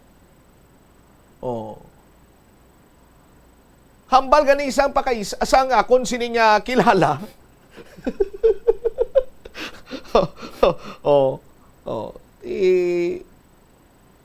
Hindi taman na ma-deny kay preyo kami pilido mo. Pero hambal sang kilala ko, basta kilala ko lang sa BJMP. Ay ila sini nga priso sa karon, BJMP yung naglabot na sa 1,200. Ang nangako no is 900 plus. Pero BJMP ungka 1,200 na ang ila sini nga mga priso dira. Kag ang nagpadamo gi kuno sang numero sang priso amo ining mga nagkaladakpan sa buy bust operation. Tibot silingon damo gid dia damo gid dia tawag si gani, damo gid dia nagpa-adventurar sa pagduso sa illegal nga droga. Kay ti easy money mo ara da ang kwarta pero pasalamat kita sa aton sino makapulisan nga ila ini nagkaladakpan. Ginpa priso kag bangod man iya nga ti nagahinga mo nga makakwarta sang dako man ang ila sini iya nga mga items nga ginabaligya, nga ginaduso, nga ginatransaksyon. Dakop kag sa hindi, importante makatransactad lang ko anay para nga patunaw-tunaw ta dayon. Pero ang aton sino makapulisan napat inanan ang tanan sini nga mga drugista diri iya sa aton sini nga area. Syudad or probinsya man sang Iloilo or sa rehiyon sa Isman. Sa aton sini nga mga kabombo. 43 degrees centigrado karon ang kainiton kapaangon diri sa palibot sa syudad sa Iloilo. May mga particular areas nga grabe man ang kapaangon sa aton sini nga mga kabumbo, katulad ng ilamang dira sa may diversion road na Mandurriao nga sandig sa Iloilo City Disaster Risk Reduction Management Office. No? Ila sini iya nga nasiplatan nga grabe ang sa operation center, no? Iloilo City Operation Center, no? Without mentioning sang particular sini iyang establishmento, isa ka gas station, amakon mo naga 45 degrees Celsius na to. Oh. Sa amo sini nga mga area 12 noon no? Ang na-record sa may diversion Road Mandurriao 45 degrees, sa may Villa Arevalo 43 degrees Celsius. Sa dalom-dalom niya bumomel sa kaabe kung ano na nakabutang. Ang Lapas area 42 degrees Celsius. Sus, Maria Kagusip po. Oh. Lapos 42. Oh. Kaya muna, aton man sining panumdom sa aton sining mga kabombo. Hilabi pa nga ang imo sining trabaho yara sa field, mga delivery rider,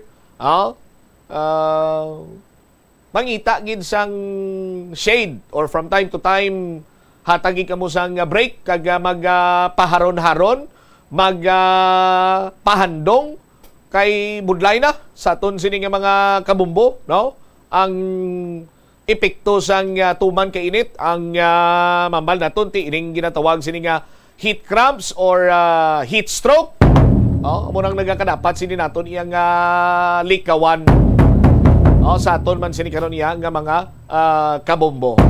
5 minutos na nakaligad sa takna sini nga las 2 diri sa Bombo Anay sa Udto sa DYFM Bombo Radio Iloilo. Sa mga kabombota, padayon lang kamo sa hulog sa inyo sining ma-entries dito iya sa may barangay draw naton. Pwede pa kamo makahingagaw, sarang pa kamo makahulog dito sa inyo sining mga entries. Diri iya sa may sa studio sa Bombo Radio, nagtakop na diri ang pagbato naton sa mga entries for week number 5. Kung maghulog ka subong, week number 6 na ina. Ibutang sinini mo sa week number 6 na ina. Sa aton sini karon nga mga kabombo. Nagilapit lamang aton sini iya nga grand draw sa Mayo 25. Grand draw ta nagahulat sini iya nga premyo is 1 million pesos. Sinuwayhan ang panibag-o sini nga may katapo sa Bombo Radio Philippines Millionaires Club. Sinuwayhan ang makabaton sa orang grand prize winner, no? Sang 1 million pesos sa cash. Pero kung hindi man ikaw iya ang makabaton orang magdaog sang 1 million pesos cash, hindi ka magkabalaka kay man. May ara kita sa ginatawag sining regional prizes. Sa regional prizes naton, no, sa Luzon, Visayas, Mindanao, National Capital Region, may magadaog dira sang 50,000 pesos nga cash. O basi sa Visayas, taga Iloilo, basi ikaw na ina, basi ang imo sining ginaobra subong iyang entry dira, amo na inang magabutan, orang base ang ika 969 mo nga entry nga inugsulat mo lang base amo to ang mapilian. Kung hindi pa gindira mapilian, wa isang kontratsimpo kay man sa 24 ka mga areas ang Bombo Radio kag Star FM stations, may guaranteed prizes magigita. 15,000 pesos para sa first prize, 10,000 pesos para sa second prize, kag 5,000 pesos para iya sa third prize. Ganyan pang ginaulat mo magpasakop na sa Buena Mano Salvo Year 18 na promo. Sa aton sinikaron iya nga mga kabombo. Bumbot sa nga mga produkto ganito ang dapat sininamon nga baklon. Casino ethyl alcohol 99.9% germs patay, alaga ang kamay, isa ka capsule o konselyo o kon label sa casino alcohol in any size or variant, isa na ina ka proof of purchase. Masami kagaan dapat adlaw-adlaw kita mag-disinfect man hindi kita kapakot sumong, no? Madamo sa balatian nga alabot lang sa karon ang balantayan ni amo ang pertussis. Kag ang pertussis ang target sini mga kabataan, no? Ti mapaiway ta kag malikawan ta ng pertussis, pinaagi man iya sa pag-disinfect no, sa tagsa kapag hugasang kamot gamit ang tubig kag habon, no, kumplituhon ta na lang pagkatapos disinfect kita, no. Pag disinfect kita, magamit kita sang casino ethyl alcohol. Orocan, sa Orocan maay sa buhay mo isa ka product sticker kun coupon nga may Bombo promo title sarang na nga mangin. Proof of purchase. Silver Swan, tama ang timpla, isa ka empty stand-up pouch o kung paper label, at least 3/4 size sa Silver Swan soy sauce kag sukang puti.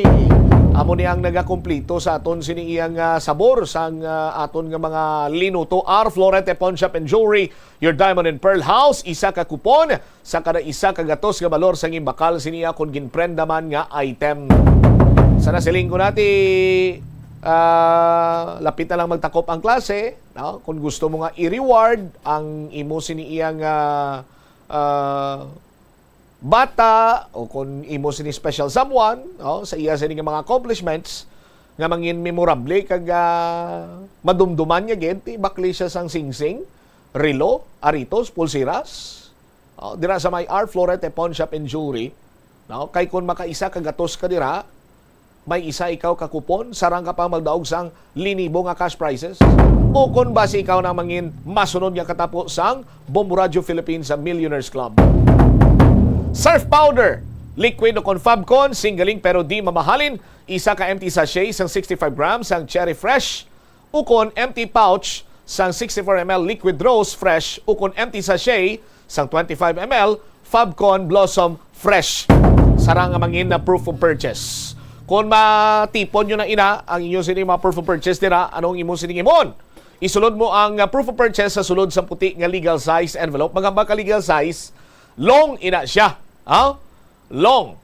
Sagwa sang sobre isulat ang mga masunod, ngalan, address, edad, phone number, pirma, week number 6 na kita subong proof of purchase. Kung ano nga proof of purchase na rin gamit mo, ibutang mo man. Ipadala sa Buena Mano Salvo Year 18 promo sa Star FM kag Bombo Radio, care of DYFM Bombo Radio Iloilo, Mapa Street, Iloilo City. Ihulog diri sa studio sang Bombo Radio inyo sini nga mga entries ukon sa mga designated drop-box centers naton sa palibot sang syudad kag probinsya man sang Iloilo. Ang nabalaan sang tanan, pero hindi na ni makabing nga sikrito nga ti kung gusto mo dako ang imo siningan sa magdaog, damuon mo ang ihulog nimo nga entries or damuon mong ipasakop nimo nga entries. Sa aton sini nga mga kabombo, open secret na inaya. Sa aton sini matag palamati, di waswasin na dira sa paghimo sa imo sini nga mga entries. And by the way, ang mga non-winning entries sa studio draw, sa barangay draw, ang qualified sa gyapon. Qualified sa gyapon sa panigayunon sini nga grand draw. Para mas dako kag mataas ang imo sini nga tsansa nga magdaog sa palabuton sini nga grand draw, kung damo na nahulog mo nga mga entries pero way gyapon swerte ikaw sa barangay, sa studio draw, di ba si way dira iya ang imo sini nga swerte? Base ang swerte mo ara sa grand draw. Gani dugangi pagid ang imo sini nga entries dira kag ihulog diri sa Dropbox sang Bombo Radio kon sa diin man nga Dropbox Center sa palibot sang syudad kag probinsya man sang Iloilo. Sa aton sini nga mga kabombo. Oras naton 12 minutos na ang nakaligad sa takna sini nga las 2. Standby na kamo sa kahapon lamang program, kaupo naman sa kay Tita Regine. Ini si Bombo Chama Blanco Vergabilin sa imo sang manenay nga hapon. May God bless us all. Para sa the number one most trusted radio network kinakantrang Bombo Radio Philippines. Basta Radio, Bombo! The Farmers Bazaar, your traditional public market with the touch of Plazuela Dos, ang isa ka lugar nga gintukod sa tion kag sa kasagsagan sa COVID-19 pandemic nga may tinutuyo nga maghatag sa imo sang safe marketing experience. Subong nga ang COVID-19 hindi na gid man dako nga pamahog kag nagapakadto na kita sa next normal. Rest assured nga ang Farmers Bazaar will further evolve agud nga magpadayon sa paghatag sa inyo sing satisfying marketing experience. The Farmers Bazaar sa lower level, tara na pahamtang ang fish, poultry kag meat section para naman sa inyo mga kinahanglanon nga prutas Utan kag iban pa, magbisita sa upper level, pinaagi sa paggamit sa hagdanan o kon sa pagkadto direkta sa parking lot. The Farmers Bazaar, your traditional public market with a touch of Plazuela Dos. Plazuela de Iloilo Billboard of Activities for April 21 to 27, 2024. It's Strike 2 for the month of April para kay Mr. Totong Villaruz kag sang iyang banda. Bangod silang natalana nga maghatag sa inyo sang isa pack rounds and great musical show sa Concert at the Plaza. Manginiinyo sa Abril 27, Sabado, umpisa alas 6 sa gabi. Sa tion sa musical show, napulo ka mga matahom nga Plazuela de Iloilo Mags kag iban pa ang igaparapol sa mga suki sang Plazuela de Iloilo. Sa Abril 28, Domingo, ginaagdang tanan nga mangin kabahin sang Eucharistic celebration nga paghahiwaton sa La Tolda sa mong adlaw, alas 11 sang aga. Sa tion sang misa, ipangamuyo naton sa Ginoo nga hatagan niya kita sang grasya nga makitaan ang kahulugan sang pag-antos. Ngang pag-antos hindi magtulod sa aton palayo sa Ginoo, kundi nga magduso sa aton nga magparapit pagid sa iya.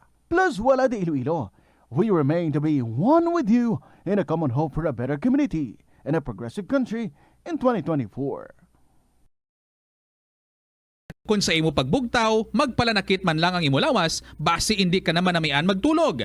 May panugyan ang pain medicine specialist nga si George Gergis. Simple lang. Una, maglikaw sa pagkaon nga nagapromote sang inflammation. Piliun mo ang madamo nga utan, prutas, whole grains kag seafood, bangod ginapataas sini ang antioxidants nga nagabulig sa pag-reduce sang inflammation. Mag-exercise apang hindi man pagpatamaan. Ang movement nagalubricate sang joints gani nga makalikaw sa pain kag stiffness. Ang cyberbullying among paggamit sang offensive kag masakit nga mga tinaga online na ukon pinaagi sa text. Ang bullying ang nagatuga sang kasubok kag depresyon sa biktima. Magluwas ni, magabatyag siya sang kaakig, pagkadula sang interes sa mga butang nga iya naluyagan kung ikaw ang ginbully. Una nga tika nga imo himuon, amo nga magpangayo sang bulig sa tawo nga imo masaligan. Paano ka bala makabulig nga mauntat na ang bullying? Simple lang, don't be a bully. Hindi mag-post online nga makahatag sang sakit sa balatyagon sa isa ka tawo. Kadungan sang pagtigulang, nagataas man ang risgo sang vitamin deficiencies nga nagatuga sang physical kag emotional changes. Santo sa isa ka scientific study, ang B vitamins ang importante agod nga mag-function ang body cells nga nagabulig sa metabolism, paghimo sang bago nga blood cells kag nagabulig sa pag-maintain sang healthy skin cells, brain cells kag body tissues. Magluwas sa supplements, lakip sa mga pagkaon nga bastante sa vitamins sa moang karne, whole grains, prutas, gatas, cheese kag mga ulutanon. Mga kabombo nga motorista, yari ang mga pamaagi agud makatipid ka sa gatong. Ipasiguro nga yara permi sa maayong nga kondisyon ang imo salakyan. Check yara ang imo nga goma kag siguraduha nga yara sa husto nga tire pressure. Likawan nga naka-idle ang makina sang imo salakyan bangod nagakonsumo ini sang gatong. Buksi ang bintana sang imo salakyan kag magamit lamang sang aircon kung kinahanglan. Kag pakamaayuha nga mag-commute na lang o kung maglakat-lakat kung malapit man lang ang imo kadtuan. Likawan ang aggressive driving kag padalaga ang imo salakyan sa husto lamang nga kadasigon. Paano ipabilin nga matinlo ang ginakaon nga mga prutas kag utan? Dapat nga regular ang paghugas ng kamot nga may habon sa sulod sang 20 segundos bag-o kag pagkatapos mag-uyat sang anuman nga butang. Hugasan sa maayo mga prutas kag utan gamit ang tubig bago ini kaunon o kun isimpon sa ginaluto nga pagkaon. Likawan nga maggamit sang habon o kun bleach o kun anuman nga kemikal sa paghugas sa mga ini. Lutuon sa maayo ang mga utan agud mapatay ang mga mikrobyo nga nagatapik diri. Kung ikaw may ubo o kung sipon, mas maayo nga itugyan na lang sa iban nga miyembro sang pamilya ang paghanda sang pagkaon agud malikawan ng cross-contamination. Ini nga pahanumdom ang ginadulong sa imo sang the number 1 and most trusted radio network in the country, Bombo Radio Philippines. Basta Radio!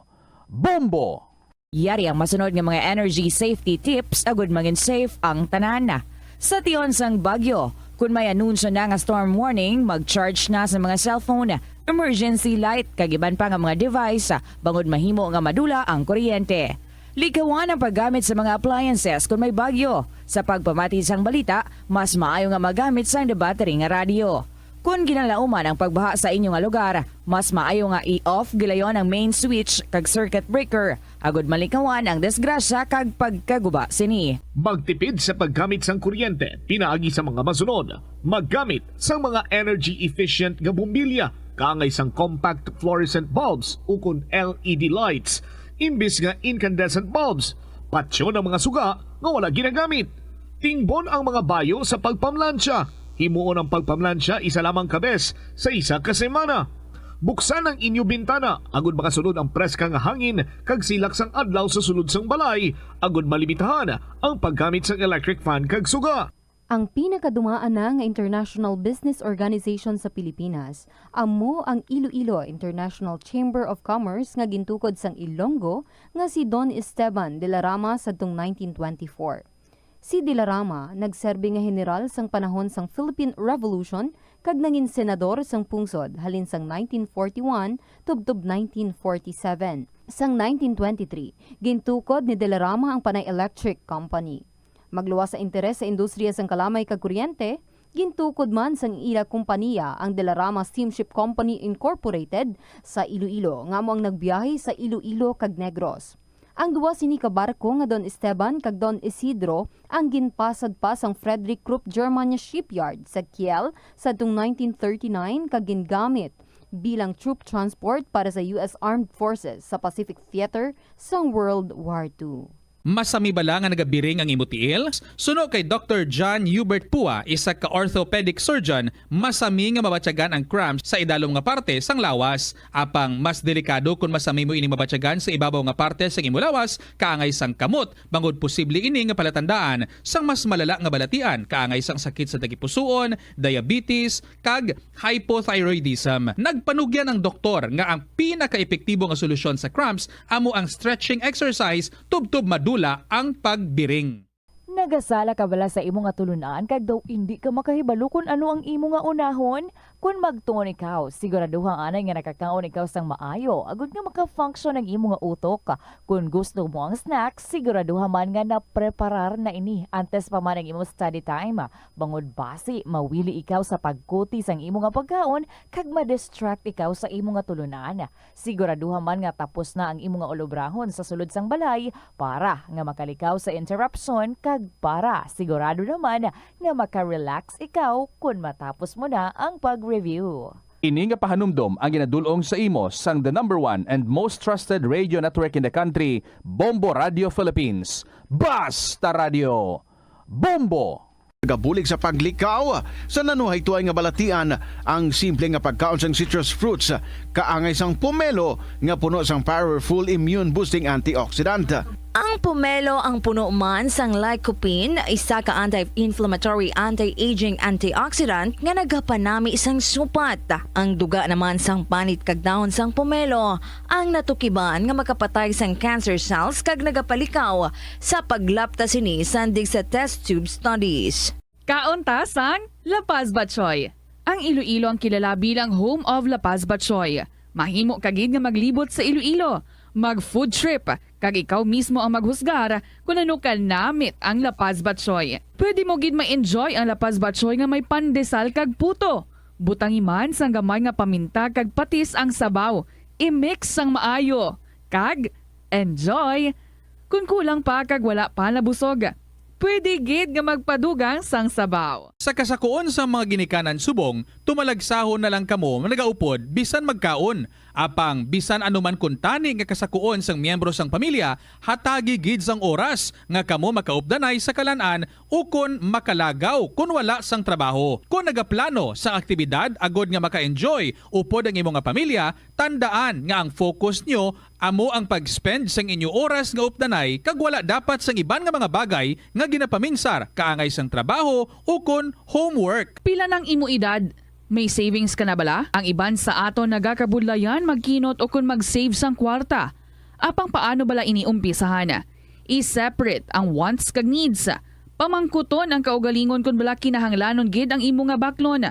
Kung ginakulang ka na sang kwarta, hindi ini dapat pagastuhon sa butang nga hindi man lang importante. Kung hindi ka gid makakinot, mas maayo nga buhinan mong imo expenses. Mag-set sang goal. Umpisahi ang pagpanumdum kung para sa diin o kung para sa ano ikaw nagakinot.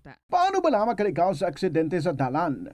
Yari mga tips nga dapat tandaan sa tion nga nagamaneho. Una, likawan na masaming nga pagsaylo sang linya.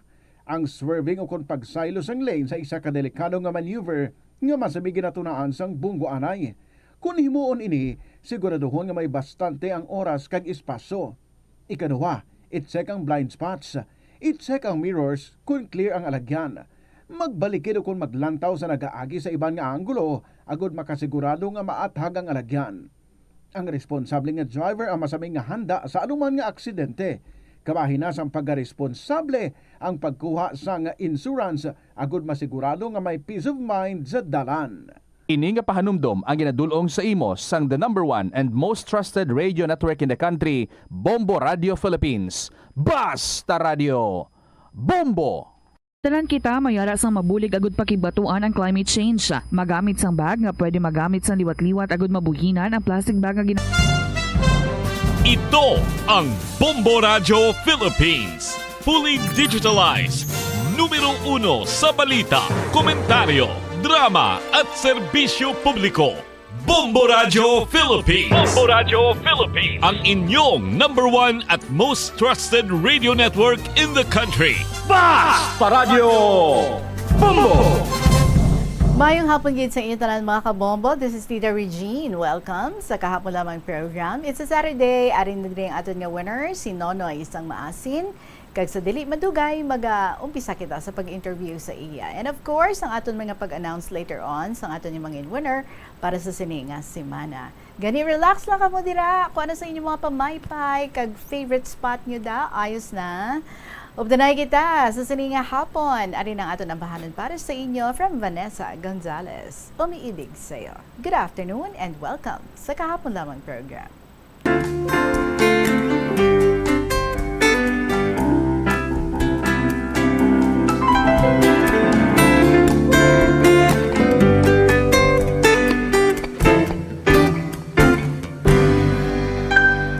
Ikaw ay nais kong makita.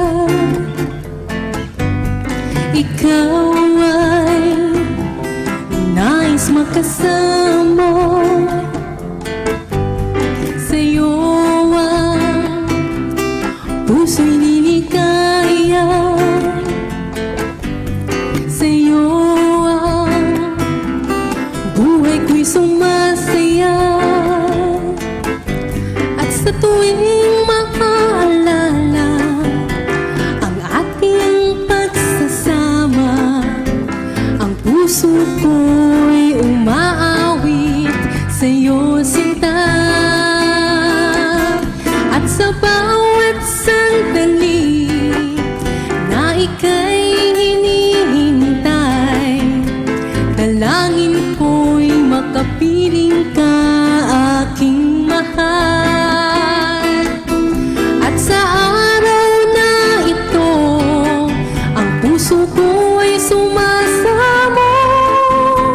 Damdamin ko'y umibig na sa'yo.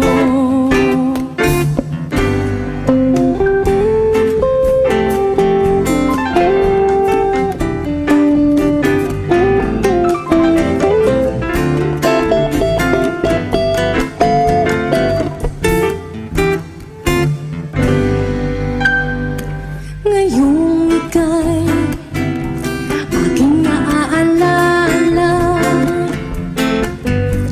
Ang nais, pag-ibig mo ay matama. Wala nang hahanapin pang iba. Ikaw lang sa puso ko'y nag-iisa.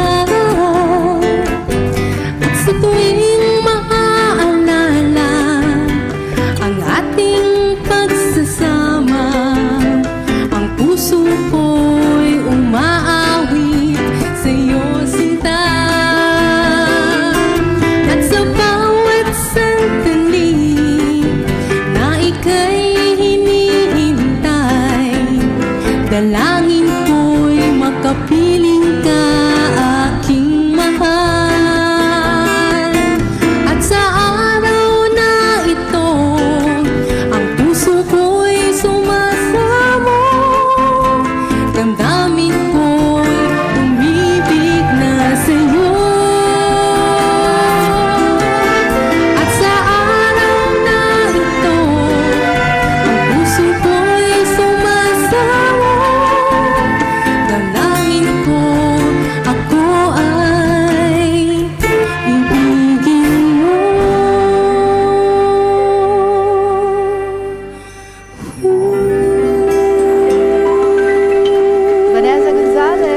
pag-ibig sa iyo para sa inyo dira. And while listening sa ating pag-interview diri sa kay Nonoy Sang Maasin, pwede gid niyo makasulat kamo dira makaumpisa sa inyong mga istorya kag kun matapos na ninyo, paki-email niyo ina sa bombo_iloilo@bomboradio.info or isulat and ipadala sa kahapon lamang program DYFM Bombo Radio Iloilo, Sky City Tower, Mapa Street, Iloilo City.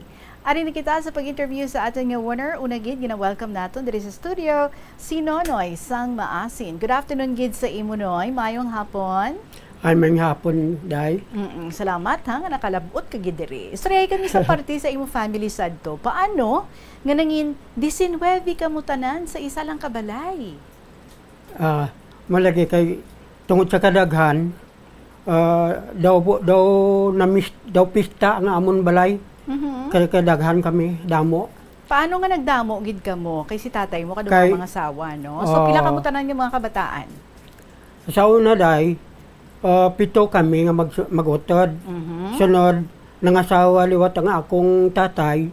May 3 nga anak ang iyang asawa. Sunod so 10. Nakaanak pa gid sila sang 7. So 17. 17, 19 kami tanan sa balay dala sa kay tatay kag sa iyang asawa. Wow, sa pagkadamo-damo sa inyo 17 tanan ka mga kabataan tapos ang iloy kagag amay.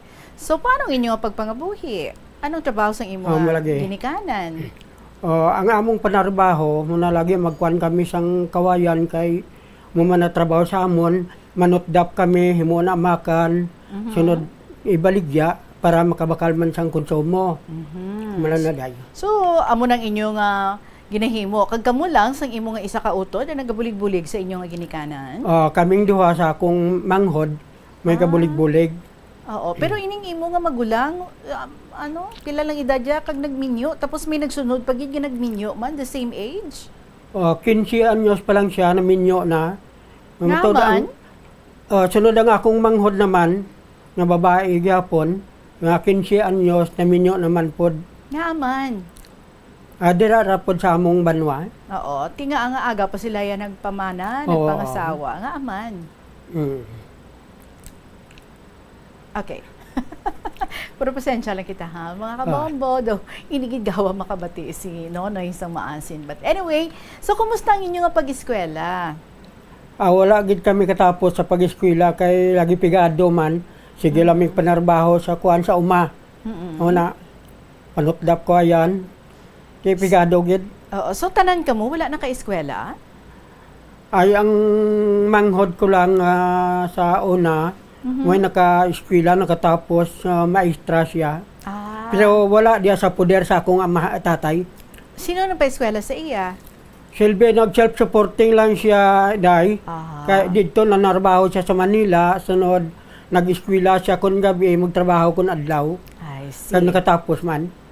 So nami, no? Kay nagsariling sikap ang imo nga utod. Ining tatay ninyo, daw may mga hindi siya marami ginapangwakal, hambal mo, especially kung hubog siya, ano man, permi siya kapahubog. Ano yung ginapanghambal niya sa inyo? Ay, kadamo lang sa inyo pa istorya, labi na kung makainom, sige, gwakal sa mga masakit. Sunod siguro, basig nasakitan tong akong pakaisa. Sunod din sulong kami sa balay. Ginlabo siyang pakaisa kong among hagdan. Sunod, siya nagtago siya, wagid siya matubang. Sunod, ako na lang nagatubang sa tong pakaisa ko. Ako yung silingan nga, ano man sala namon nga ginlabo mo among hagdan. Sa dalayon niya atras man, kag wala man siya sigin istorya mo tong wala na. Pagkasunod naman adlaw, magsige naman sila inom. Pag inom nila mahubog naman pod, magsige na lang siyang wakal. Tigin kuan ko naman, ginsaway ko nga hindi magsigigwakal kung matuod man kung bisan pa matuod hinahinayan nyo lang istoryan nyo kay basi mabatian ka mo sulungon na punta dili liwat. Ako na kundi ko nahadlo ka ako malang na manaday. I see. May ginhambal sa imo ang imo nga amay nga doon nasakitan ikaw kung naguntat na ikaw kaon sa inyo balay? Oo day. Kay, ano to ang balya? Ginkuan man niya ako nga ako sige lang kuno kaon sa balay walay trabaho. Hindi na matuday bisan na ano nga trabaho ko wala man ko gapangayog suhol pero sa ginsiling niya sa akon nga sige lang kaon way ga trabaho. Wala na ko magkaon sa balay. So, anong Dito na ko ginahimo? magkaon sa sagingan, magkuan ko sang saging. Sunod akong sugbahon, kagkaonon. Sunod pagkakuan, uli naman ko trabaho. Pagkaudto, balik naman ko sugbag saging. Sunod uli naman pagkahuman kaon. Balik naman pagkahapon. Pamahaw igma kag panyapon. Saging akong kaon sulod sa 3 ka adlaw. Tapos na notisyahan niya, oy nga na ni sinunoy kakaon sa sulod balayhaw. Saday? Sa linggo na notisyahan niya nga nagambal siya nga daw wala ka nagkakaon sa iya sulod sang balay niyo. Nagsinisya sa akon nga, sinunoy wala naman kakaon. Kunaan ko na lang nga, nagkaon man kay 5 basin na buyo lang iyang basad tong iyang istorya. Sunod, nagkaon na lang ko. Kaya pagkasunod adlaw naman po, mara maghapon gin istorya niya nga ako, sige lang kaon, way obra. Kaya mo to nga wala na ako magkaon, namutos na lang ko. Kaya kung magpundo pa ko sa balay, siguro mamatay lang ko dito, hindi ko magkaon man. So in short, naglayas ikaw, sa di ka nakadto? Nagkuan ko sa among banwa, dito na ako sa banwa, nagpuyo sa akong magulang. Sunod pagkaabot sang mga 2 ka tuig, nagpauli ko. Bisan pa nga wala siya ga istorya sa akon nga abi wala kami ga tingganay. Pero nagpauli gid ko kay nagplano ko madto sa Mindanao. Nga bisan kuan manang malisensya lang gid ko. Moto naglisensya ko paguli ko pista to sa amon. Sunod pag-abot ko sa balay, damo tawo. Sunod pagsaka ko, dayon niya kuan sa ako makuyat sa akong kamot magluhod. Sunod nagluhod siya sa imo? Nagluhod siya. Ko ano kuno sala niya nga di ko siya mapasensya. Pero ako siya ginpatindog. Kundi ka ngayon magluhod sa nako kay bata mo lang ako. Ako ang ngayon magluhod nimo kay ginikanan ta ka. Wala tasang sala, wala ko sing sala kanimo, wala makasala nako. Ang sa ako lang nga dili na ka mamati sa akon. Daw gusto niya lang nga iya lang pirmi eksakto day. I see. So na dayon gid ang imo nga pagpamindanao. Anong natabo sang primero mo nga pagsakay sa barko? Ano tong imo nga ginakatingalahan? Pagsakay ko sa barko, paghalin diri sa Iloilo, puro manhilonggo mga tao. Pag-abot dito sa Lahod na, ay nawala naman mga hilonggo, lain-lain naman mga istorya. Di na ko kaintindi. Yang akong ideya na kundi ko kaintindi istorya, Tagalog na lang. Muna na. I see. Paghalin diri, mga tao, nagahiligay no, nagainilonggo. Pag abot na sa tungasang Lawod, naglain-lain na ang ilang mga languages. Doon mo na. Okay. So sa diin ikaw, una nga nagkadto nga lugar, kag anong imo nga nangin kapalaran dito? So na dito ko sa Kuan, sa ng Lanao del Sur. Pero kay wako na ngay nagbalhin ko na po sa Kuan, to sa Zamboanga del Sur. Sunod dito na ko nakapangasawa. Sa Zamboanga ikaw nakapangasawa. So paano man, kumusta man ang inyong pagpangabuhi? Ang amo pangabuhi ay pigado gid. Sunod, nagkuan lang ko, intra ko panagat, bisan di ko kamaa, hindi ko kay balo. Nanagat ko, sunod ko sa akong ugangan kay mananagat man akong ugangan. Kagaan niya kong sakayan nga gamay. Sunod, magkuan kami, manyaga kami daan magikan sa kuan, sa among balay. Pagka abot dito sa kuan, hapon na. Sunod kay ning managat, dili pa ko anad, practice pa ko. Gamay akong makuha, minus akong kuha, sunod, dagaton pagid ko. Pagka dagaton ko, hindi na po ko ganahan makaon. Ting panyapon ana, wala na ko'y kaon. Ang kaon ko sa panyaga daan, nahurot na kagwa. Sunod panyapon, hindi na po ko kakaon, kay lingin ulo ko.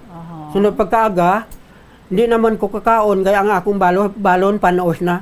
Sa tunga Lawod ina, no? Sa inyo nga pagmanagat. Then sa lugar nga ato, nagmasakit ikaw sang ubo, paano ka nag-ayo? Ay, katong ubo lagi dahil nagkuhan ko sa doktor. Nagpa-check up ko sa doktor. Sunod ang kuhan sa doktor ko na, anong sakit mo? Hing ko, ubo dok, grabe ubo ko eh. Nati, untat ka sang panigarilyo kag inom. Wala man ko ga panagerilyo, wala man ko ga inom, Dok. Wala, ang imo sakit TB. Ko, na ko ganahe. Ginapalagpatan lang ko ba? Dato na, untahan ito, namangkot siya kung ga inom ko og naga sigarilyo ba? Wala man mamangkot, diretso lamang pauntat. So, paano ikaw nag-ayo? Naayo ko sa to, nagpabulong na lang ko sa Binisaya. Ang ginhilot ako, sunod nagkuan siya nga isa kabasong tubig, butangan sang yelo gani isang itlog gani, sunod butangan sa dulce nga 3 kabilog nga kuan ng snowbeer, butangan sang dugos, sunod mag-inom siyang antibiotic nga 250 milligrams, sunod kuan pag ang adugos sa to, kagkuanti, mo lang tugin tumar ko dahil sulod ko no sa 3 kadlaw, naayo gid akong ubo. Wow, grabe ka epektibo, gali, no? But I guess it was the antibiotic. Dapat ang antibiotic gina-kompleto na, di ba? Anyway, so nag-ayo ka na, 3 days pa lang. Wonderful. So sa nakaanak na ka mo, nagsugod panugal ang imo asawa. Ano na yung mga sugal nga iyang ginsudlan? Ay grabe day. Yung pagsigig panugal nga kuan, grabe lahi-lahi nga sugal, may tungit, may karira, may hay-alay, may bulang. Damo nga sugal iyagi intrahan. Ginasaway mo man siya? Ay permanente ko na ginasaway day, hindi man mapati, sunod mabato pagani. Gapato siya sa imo, hindi siya magpati, nga untatan niya na ang pagpanugal. Ti anong natabo sa inyong pag-upod? Malagi, nagdesisyon na lang ko nga kuan. Kung hindi ka mapati, papilion takaw. Papilion ko ikaw sa imong bisyo o kun sa atong pamuyo. Kung pamuyo tang imong pilion, magbulag ta, bayay imong bisyo. Kung ang bisyo imong pilion, magbulag ta. Nagsulimat siya nga, testingan no bulag. Ko, sige, tapos na tag-istorya, bulag man na yan. Matulog na ko, kaya may trabaho pa ko buwas. Nakatulog na ko, mamukaw naman pod. Masiling naman siya nga, bangon kayo mag-istorya ta. Kundi tapos naman ta istorya. Wala naman ta istoryahan. Nati kuan ba kay mag-istorya kun kaayuhan ang istoryahan ta, pwede bahala na mag-aga. Pero kung hindi maayo istorya ta, hindi na matulog na ko kay napakoy trabaho ugma ko. Ti anong gikadtuan sang istorya ninyo nga duha? Nagbulagay gid ka mo? Kay kuan man siya nga hindi na lang magbulag. Mo man na maayo. Ate matuwala gid kay may magkabulag day. Mayo gid, kaya ginpati niya man ikaw, ginpili niya ang inyong pag-ugdanay, ang inyong pagpangabuhi. Pero later on, nagbulagay gid ka mo ya. Kay nga nagbulag ka pagid sa iya. Kay ti, nagambala man siya nga, mapatihon niya ikaw. Ano, nagbalik siya sa pagpanugal? Ay, hindi kayo madalag kuan. Kapila namin ka-istorya, makuan siya nga, hindi na magliwat. Sunod, balik naman, wala ba? Tiginatak-an ako. Ito nga, nagdesisyon ako nga malakat ko. Ito nga kaabot ko, sabi sandiin na lang ko kaabot day. So, anong natabo? Nagbulagay gid ka mo? Diin ka nagkadto sa nagbiya ka sa imo asawa? Nagpa-Manila ako sa to. Sunod, nakaabot na ko, bisan diin na lang. Sunod, na lang gani ko nga, hindi na ako mabalik. Noon ako, biyaan ko na lang siya. Pero tungod lagi sa amo mga anak day, balikid ko. So, gibalikan mo siya after pila ka tuig nga ato ka sa Manila? Dugay ko kayo day, kay nagsigil ako balhin-balhin gani. Halin-halin ko, puyo bisag diin na lang ko. Kay, siyempre, daw nawan ako gahuna-huna sa among pamuyo gani. And then hambal mo, halos nalibot mo na ang bilog ng Pilipinas. So ano nga mga lugar ang imo nga nakadtuan? Nakaabot ko sa Kwanday sa Kwanday sa Batanes. Sunod, dito sa Batanes, lahi man day ang istorya day. Mga siling na sila nga, sakoy ko kuman mas dupitsan mo. kung sa aton pa day, gusto ko magkaon namit ang sudaan mo. Na, So sa Batanes ina. Tapos, ha. Batanes, nakatuan mo, di pagitugan ang lugar, ang kagina? Dito sa Ilocos day. Nakapa-Ilocos Nga sa Ilocos, ang mga Ilocano dito dahil lahi naman istorya di ay. Sinasya nga, kay may isa man kabisaya, magbligya sang Karabaw gani. Nagmangkot man ang taga Ilocos nga, manungay ti anwang mo. Kaya kung sa aton panaday, kanang pilabligya sang Karabaw mo. Anwang. Anwang, manungay ti anwang mo. Pag pilabligya sang imong Karabaw, nagsiling man ang Bisaya nga, hindi ni manungay. Bata pa ganiga parab sa ini, sa ulo pa mag-agi magsakay. So mga lain-lain, no? Nga mga boat sa lingon, sang mga tinaga. Depende kung di ikaw naghalin nga mga lugar. So nakapapatanes ikaw, nakapa-Ilocos ikaw, nakapa-Zamboanga ikaw, diin pagid nga mga lugar ang imong. Ato sa Surigao day. Nagpa-Surigao. Sa Surigao, lain man istorya dito day. Samtang samtang nagaplano ko madto sa Motabok sa Dinagat Island, dira ko sa Pantalan sa Surigao, may isa man kabisaya na mangkot sa taga Surigao, ano man nga barko ang biyahe pa kadto sa Manila. Nagsabat man ang taga Surigao nga inday ono, kung sa aton pa inday, kanang kuan, ambot lang. Ambot lang. Tisunod, sige siya lagaw-lagaw dito, pangita siya ka barko nga inday uno. Sunod, pagkaabot niya dito sa unahan, kay wala manggi barko nga inday uno, namangkot siya liwat. Ang ginpamangkutan niya, Bisaya man. Una, ano man barko, biyahe pa Manila. Una, ambot lang. Una, siling nila dito sa unahan, inday uno. Una inday uno. Ambot lang man to kay Balo. Mo to. Galing buot silingon sa Inday Uno. Ambot lang mo. Ambot lang. Ay, nako. Anyway, so anong kalawig? Samtang nga nagalibot ikaw sa lain-lain nga bahin sa Pilipinas, hindi mo kaupod ang imong asawa, correct? Ang imong mga kabataan? Wala, ako lang isa dahil nabigyan ko sila. Ay, pila kita ng katuig na wala ka sa luyo sa imong asawa kag mga kabataan? Wala ko. Mga pila ka tuig? Ano ka dugay? Mga duhagit katuig dahil. I see. Paano sila nabuhi? Kay wala ka. Paano pag-eskwela sa imong mga kabataan? Kuwan lang yan. Magaling away sila makatapos sa eskwela. Kay lagi o sino man masuportar sa ila. Kay ako, wala naman ko'y plano ta mauli. So wala ka man gapadala sa ila? Wala man. Kaluoy man mga kabataan mo. Pila ka bilog kabataan nyo? 4 lang. 2 babae kag 2 lalaki. I see. And then after 2 years, nag-decide ikaw, mapauli ka na sa imong pamilya. Ano ang ila sitwasyon sang pagpauli mo? Kag kumusta man ang imong asawa? Palihog sabton way na, ha? Nonoy isang maasin sa pagpanumbalik na sang kahapon lamang program. Kaupo din niya si Tita Regine. Mga kabombo, ang oras naton, it is now 2:47 in the afternoon. Magabalik ang KLP with Nonoy isang maasin ang aton din nga interviewee pagkatapos lang gid sa pila ka mga importante nga mga pahibalo. Yari ang mga tips nga dapat mo tandaan para mangin safe kag healthy ang pagkaon sa imong pamilya. Maglikaw sa tuman ka matambok, maasin, kag matamis nga mga pagkaon. Basahon sang maayo ang label sa mga balaklon kag i-check gid ang ilang nga expiration date. I-check sang maayo ang ginabakal nga karne kag isda agud makalikaw sa diarrhea kag food poisoning. Likawan naman nga magbakal sa mga unlabeled kag ginrepack nga mga pagkaon. Kung ginrepack gid man ini nga mga pagkaon, kinahanglan nga mayara sa gihapon ini sang husto nga label information.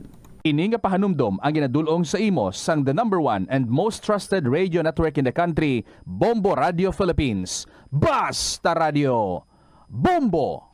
Madamo sang balatian ang mahimo nga maangkon bangod sa El Nino season. Gani pahanumdom sa publiko nga maghimo sang precautionary measures bangod sa tuman nga init. Kagkakulang sang tubig ang posible kabangdanan sa mga balatian, kaangay sang asthma, cholera, dengue, diarrhea, fatigue, food poisoning, heat cramp, heat stroke, sunburn, typhoid fever, kag iban pa nga balatian, mangod sa pagkonsumo sang pagkaon nga apektado sang red tide.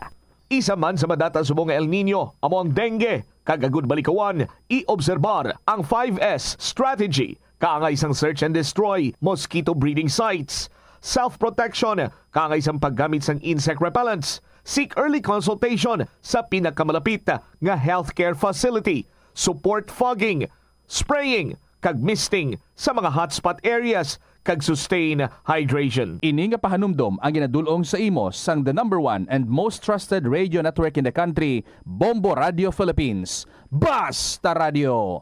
Bombo! Atensyon sa mga mahilig magamit sang aircon. Nagpaandam ang medical expert batok sa mga balatian nga mahimo makuha gikan sa sobra-sobra nga paggamit sini.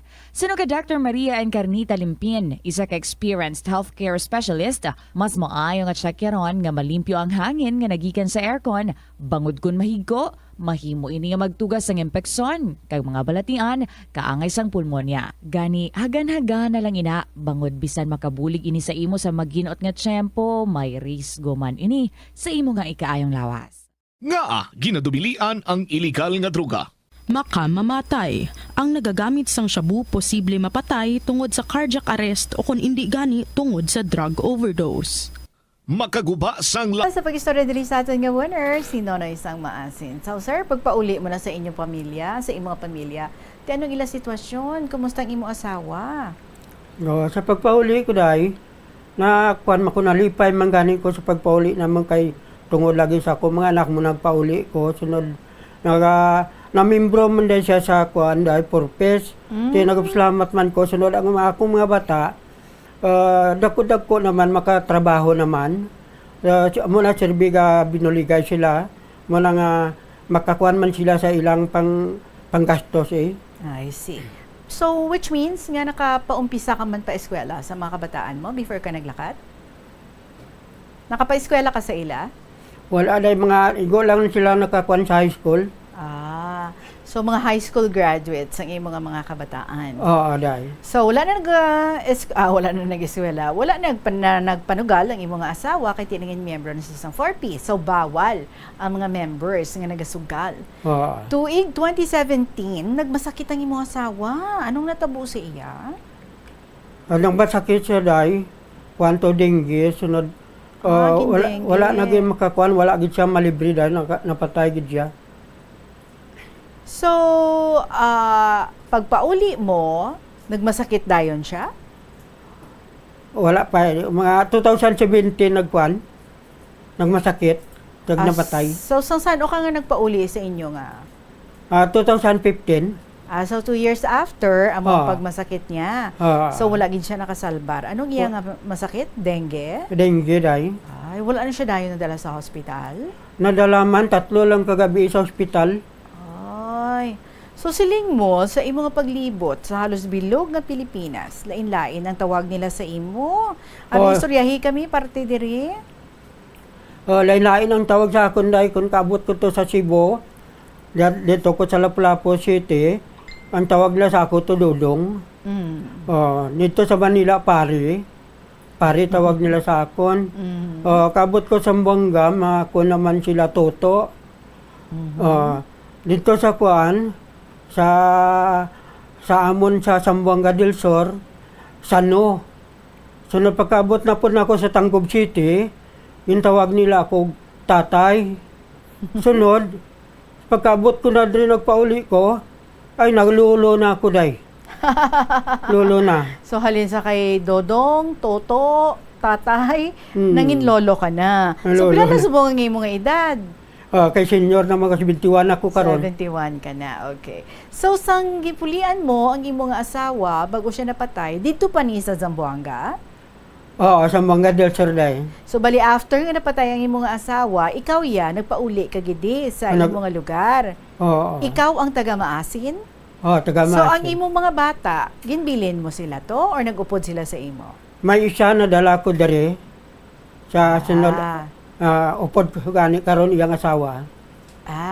So ang ining upod mo di umagad mo ni kag apo. Umagad ko na apo si Rosana Alison. I see. May plano ka pa nga maglagaw sa edad mo nga 71? Wala na siguro dahil pundo na lang ko diya sa balay. Kumusta ikaw subong sa imo nga pagpundod sa inyo nga balay? Anong ginakawilihan naton? Ano naga? Ubra-ubra ka pa? O kon stay at home na lang gid? Ay, wala na ko sang obra nga mabugat. Ay, magsikad-sikad na lang ko. Sikad-sikad sa makina. Makina? Ano na Makina mo? panahi. Nagapanahi ikaw. Oo. Anong imo ginapang tahi? Nga uniform, eskwela, uniform maestro, bisan ano na lang day. Ti mayo man kay at least may palangabuhian ka pa sa edad mo nga ina. Oo. Siguro mo damong imo nga mga suki, no? Nga mga nagapatahi to sa imo. O, damo gid day. Wow. Kay lapit man lang eskwelahan. Ati Mayo, kay may mga steady kagid gali nga mga suki, do hindi kagid mawad-an. So imbis siguro nga ikaw ang tagaan sa imong mga kabataan, basi ikaw pa naghahatag para sa imong mga apo. Kung kayo sa ako paghatag. So kayang-kaya pa ang magpanahi, tubtub Kaya. ano oras kagapanahi? Oo, kaya pa. Hasta ano oras ng pagpanahi mo? Ang panahi ko, kaya, basta may talahion lang, sige-sige. Ti kaya pa magtanog sang dagom? Oh, kaya pa, bisan wala yung para. Wow, that's good. Ang problema lang gali, no? Ang medyo hearing naton. Oh, But hearing, anyway, na lang, problem. So happy ikaw, subong? Happy day, happy. Sinupod mo sa pagpangabuhi? Sila nga akong anak niya, kaga nga akong magad. At least may upod ikaw, no? So sa imo nga pagkadto, sa madamo nga mga lugar, ano gid ang mga imo natun-an nga hindi mo gid malimtan sa imo nga kabuhi? And then paano ikaw nga ginpabakod bilang tawo sa imo nga pagkadto sa iban nga mga lugar? Kinahanglan dahil nga makig-angay ka sa ila tanan. Makig-angay gid ka basta magkuan. Sunod ang maayo lang dalon mo. Wala may delikado, may draman nga sa imo ginlagawan. May pagkadelikado man lugar. May draman nga maayo man. Wala na. I see. So sa imo sitwasyon nga madamo ka sa naagyan sa kabuhi, kag madamo nga mga lugar ang nakadtuan mo, ano ang luyag mo nga ibilin sa aton nga mga tagpalamati? Ang kwan lang, ang maayo gid, mas manami nga may linagawan gid ta. Kay may i-share man ta sa atong mga kilala nga abi kaabot ko dira, sunod malipayon gid kun makalagaw ka. Nami gid imong pamatyag makalagaw. Daw makalimot ka sa mga problema. Sa mga lugar nga nakadtuan mo, may isa ka lugar nga luyag mo kung tani balikan if you have the chance. Ano day? May lugar ikaw nga luyag mo tani balikan kung may chance man lang? Ano nga lugar ina? Ang ano day pamangkot na Okay. Damo-damo nga mga lugar ang imo nga nakadtuan, hindi bala? Oo. Sa mga lugar nga ini nga nakadtuan mo, damo ikaw sa mga tao nga na-meet, damo ikaw sa mga learnings, ano ang lugar nga nanamian mo gid nga kung pwede pa lang kag kung may chance ka pa lang, luyag mo siya nga balikan. Ano nga lugar na? Ang kwan na, dito sa Zamboanga del Sur, dito man gid ang taas-taas ko nga panahon, Zamboanga del Sur. Nga gusto mo to balikan? Kay bisan ano lang nga trabaho dito may dyan gid. Pero sa ibang nga lugar day okay raman bisan din ko kaabot pero gid ko may obra. I see. Okay. Pero I guess good ka na diri ano sa edad mo nga ina. Namin na at 71 still earning. Damo mga suki. Di ba? Kayang-kaya nga sagudon ang kaugalingon kag kayang-kaya pa nga mag-share sa imo nga mga anak kag sa imo nga mga apo. Nonoy, madamo gyud salamat sa imo nga istorya nga gin-share diri sa amon. May luyag ka nga tamyawon or may luyag ka nga mensahe nga ibilin sa aton tanan. Go ahead. Salamat dahil may hapon sunod. Ang akong kwan lang nga kung mahimudad mga kwan ba, damo manggid ang namati karon nga magpadalaman kamo dire sa inyo sulat ni Tita Regine kay basi kamo man ang maka-adto dire ba ma-interview ana siyempre happy man kamo ako karon happy ko sa pag-interview ni Tita Regine. Okay, sige. So paano mo na-insert ang pagsulat-sulat sa imo kasakuon sa pagpanahi? Ay kung may time man ko dahil ay ko'y trabaho, Domingo kani, di ko lang ako masimba, pagkahuman magsulat, amala na. I see. So kamo man dira ha, sa mga kumare dira ni Nonoy Sang Maasin, ginaagdagid ka mo namon nga magpadala man kaangay niya sa inyong mga istorya dire. And who knows, correct, no? Basi ka mo naman ang masunod ko nga makaatubang diri kag maistorya ko bilang aton nga winner. So Nonoy Sumaasin, madamon nga salamat sa liwat. Ang imong mga premyo igahatag sa imo sa dili gid lamang madugay kag ipagawa na lang ang imo ginba Xerox nga ID. So there you have it, ang mga kabombo, ang aton nga winner for last week kag ari diri subong si Nonoy Isang Maasin. Ginapasalamatan ko ang tanan nga mga letter senders naton para sa siningang simana, especially ang mga nabasa naton nga mga istorya, ang mga letter senders naton for this week. Thank you so much, Gid, sa iban pa dira nga luyag man mga magpadala sa ilang mga istorya. It is never too late. Gani ka mo man, pungkui, kag then isulat ang inyong mga kahapon lamang or anything nga luyag ninyo nga i-share diri sa kahapon lamang program. You email that sa bombo_iloilo@bomboradio.info. Pwede man isulat and then ipadala sa kahapon lamang program, DYFM, Bombo Radio Iloilo, Sky City Tower, Mapa Street, Iloilo City. Ginaimbitar nato no, nga mag-join diri sa KLP, hindi lang ang mga taga diri sa Iloilo, sa Panay, or diri sa Pilipinas, kundi ang aton man nga mga listeners nga ara subong sa abroad. Come on, share with us what's happening sa inyong live subong. Pwede gid nga magpasakop man diri sa kahapon lamang program. And now I am going to announce ang aton nga winner for this week to also win 1,000 pesos in cash. Kaangay man sang cash prize nga pagpapaulion ni Nonoy Isang Maasin. Ikaw ina ang aton nga winner and to be interviewed next Saturday. Congratulations sa imo. Naznin sang 1st District sang Iloilo. Sa liwat, ang aton nga winner sa siningang simana amo si Naznin sang 1st District sang Iloilo. Mga kabombo, magasunod na ang inyong paborito nga mga dramas diri sa Bombo Radio Iloilo, Tuyang Ermitaña, Provincial Jail, and Dear Diary. Balikay kita on Monday. One day that we'll be missing each other. Just the perfect time para nga magdihon sa mga istorya and then ipadala dayon diri sa kahapon lamang program. Sa gihapon ni ninyo lagad si Tita Regine para sa kahapon lamang program. Salamat gid. See you on Monday. Enjoy your weekend. Good afternoon and God bless.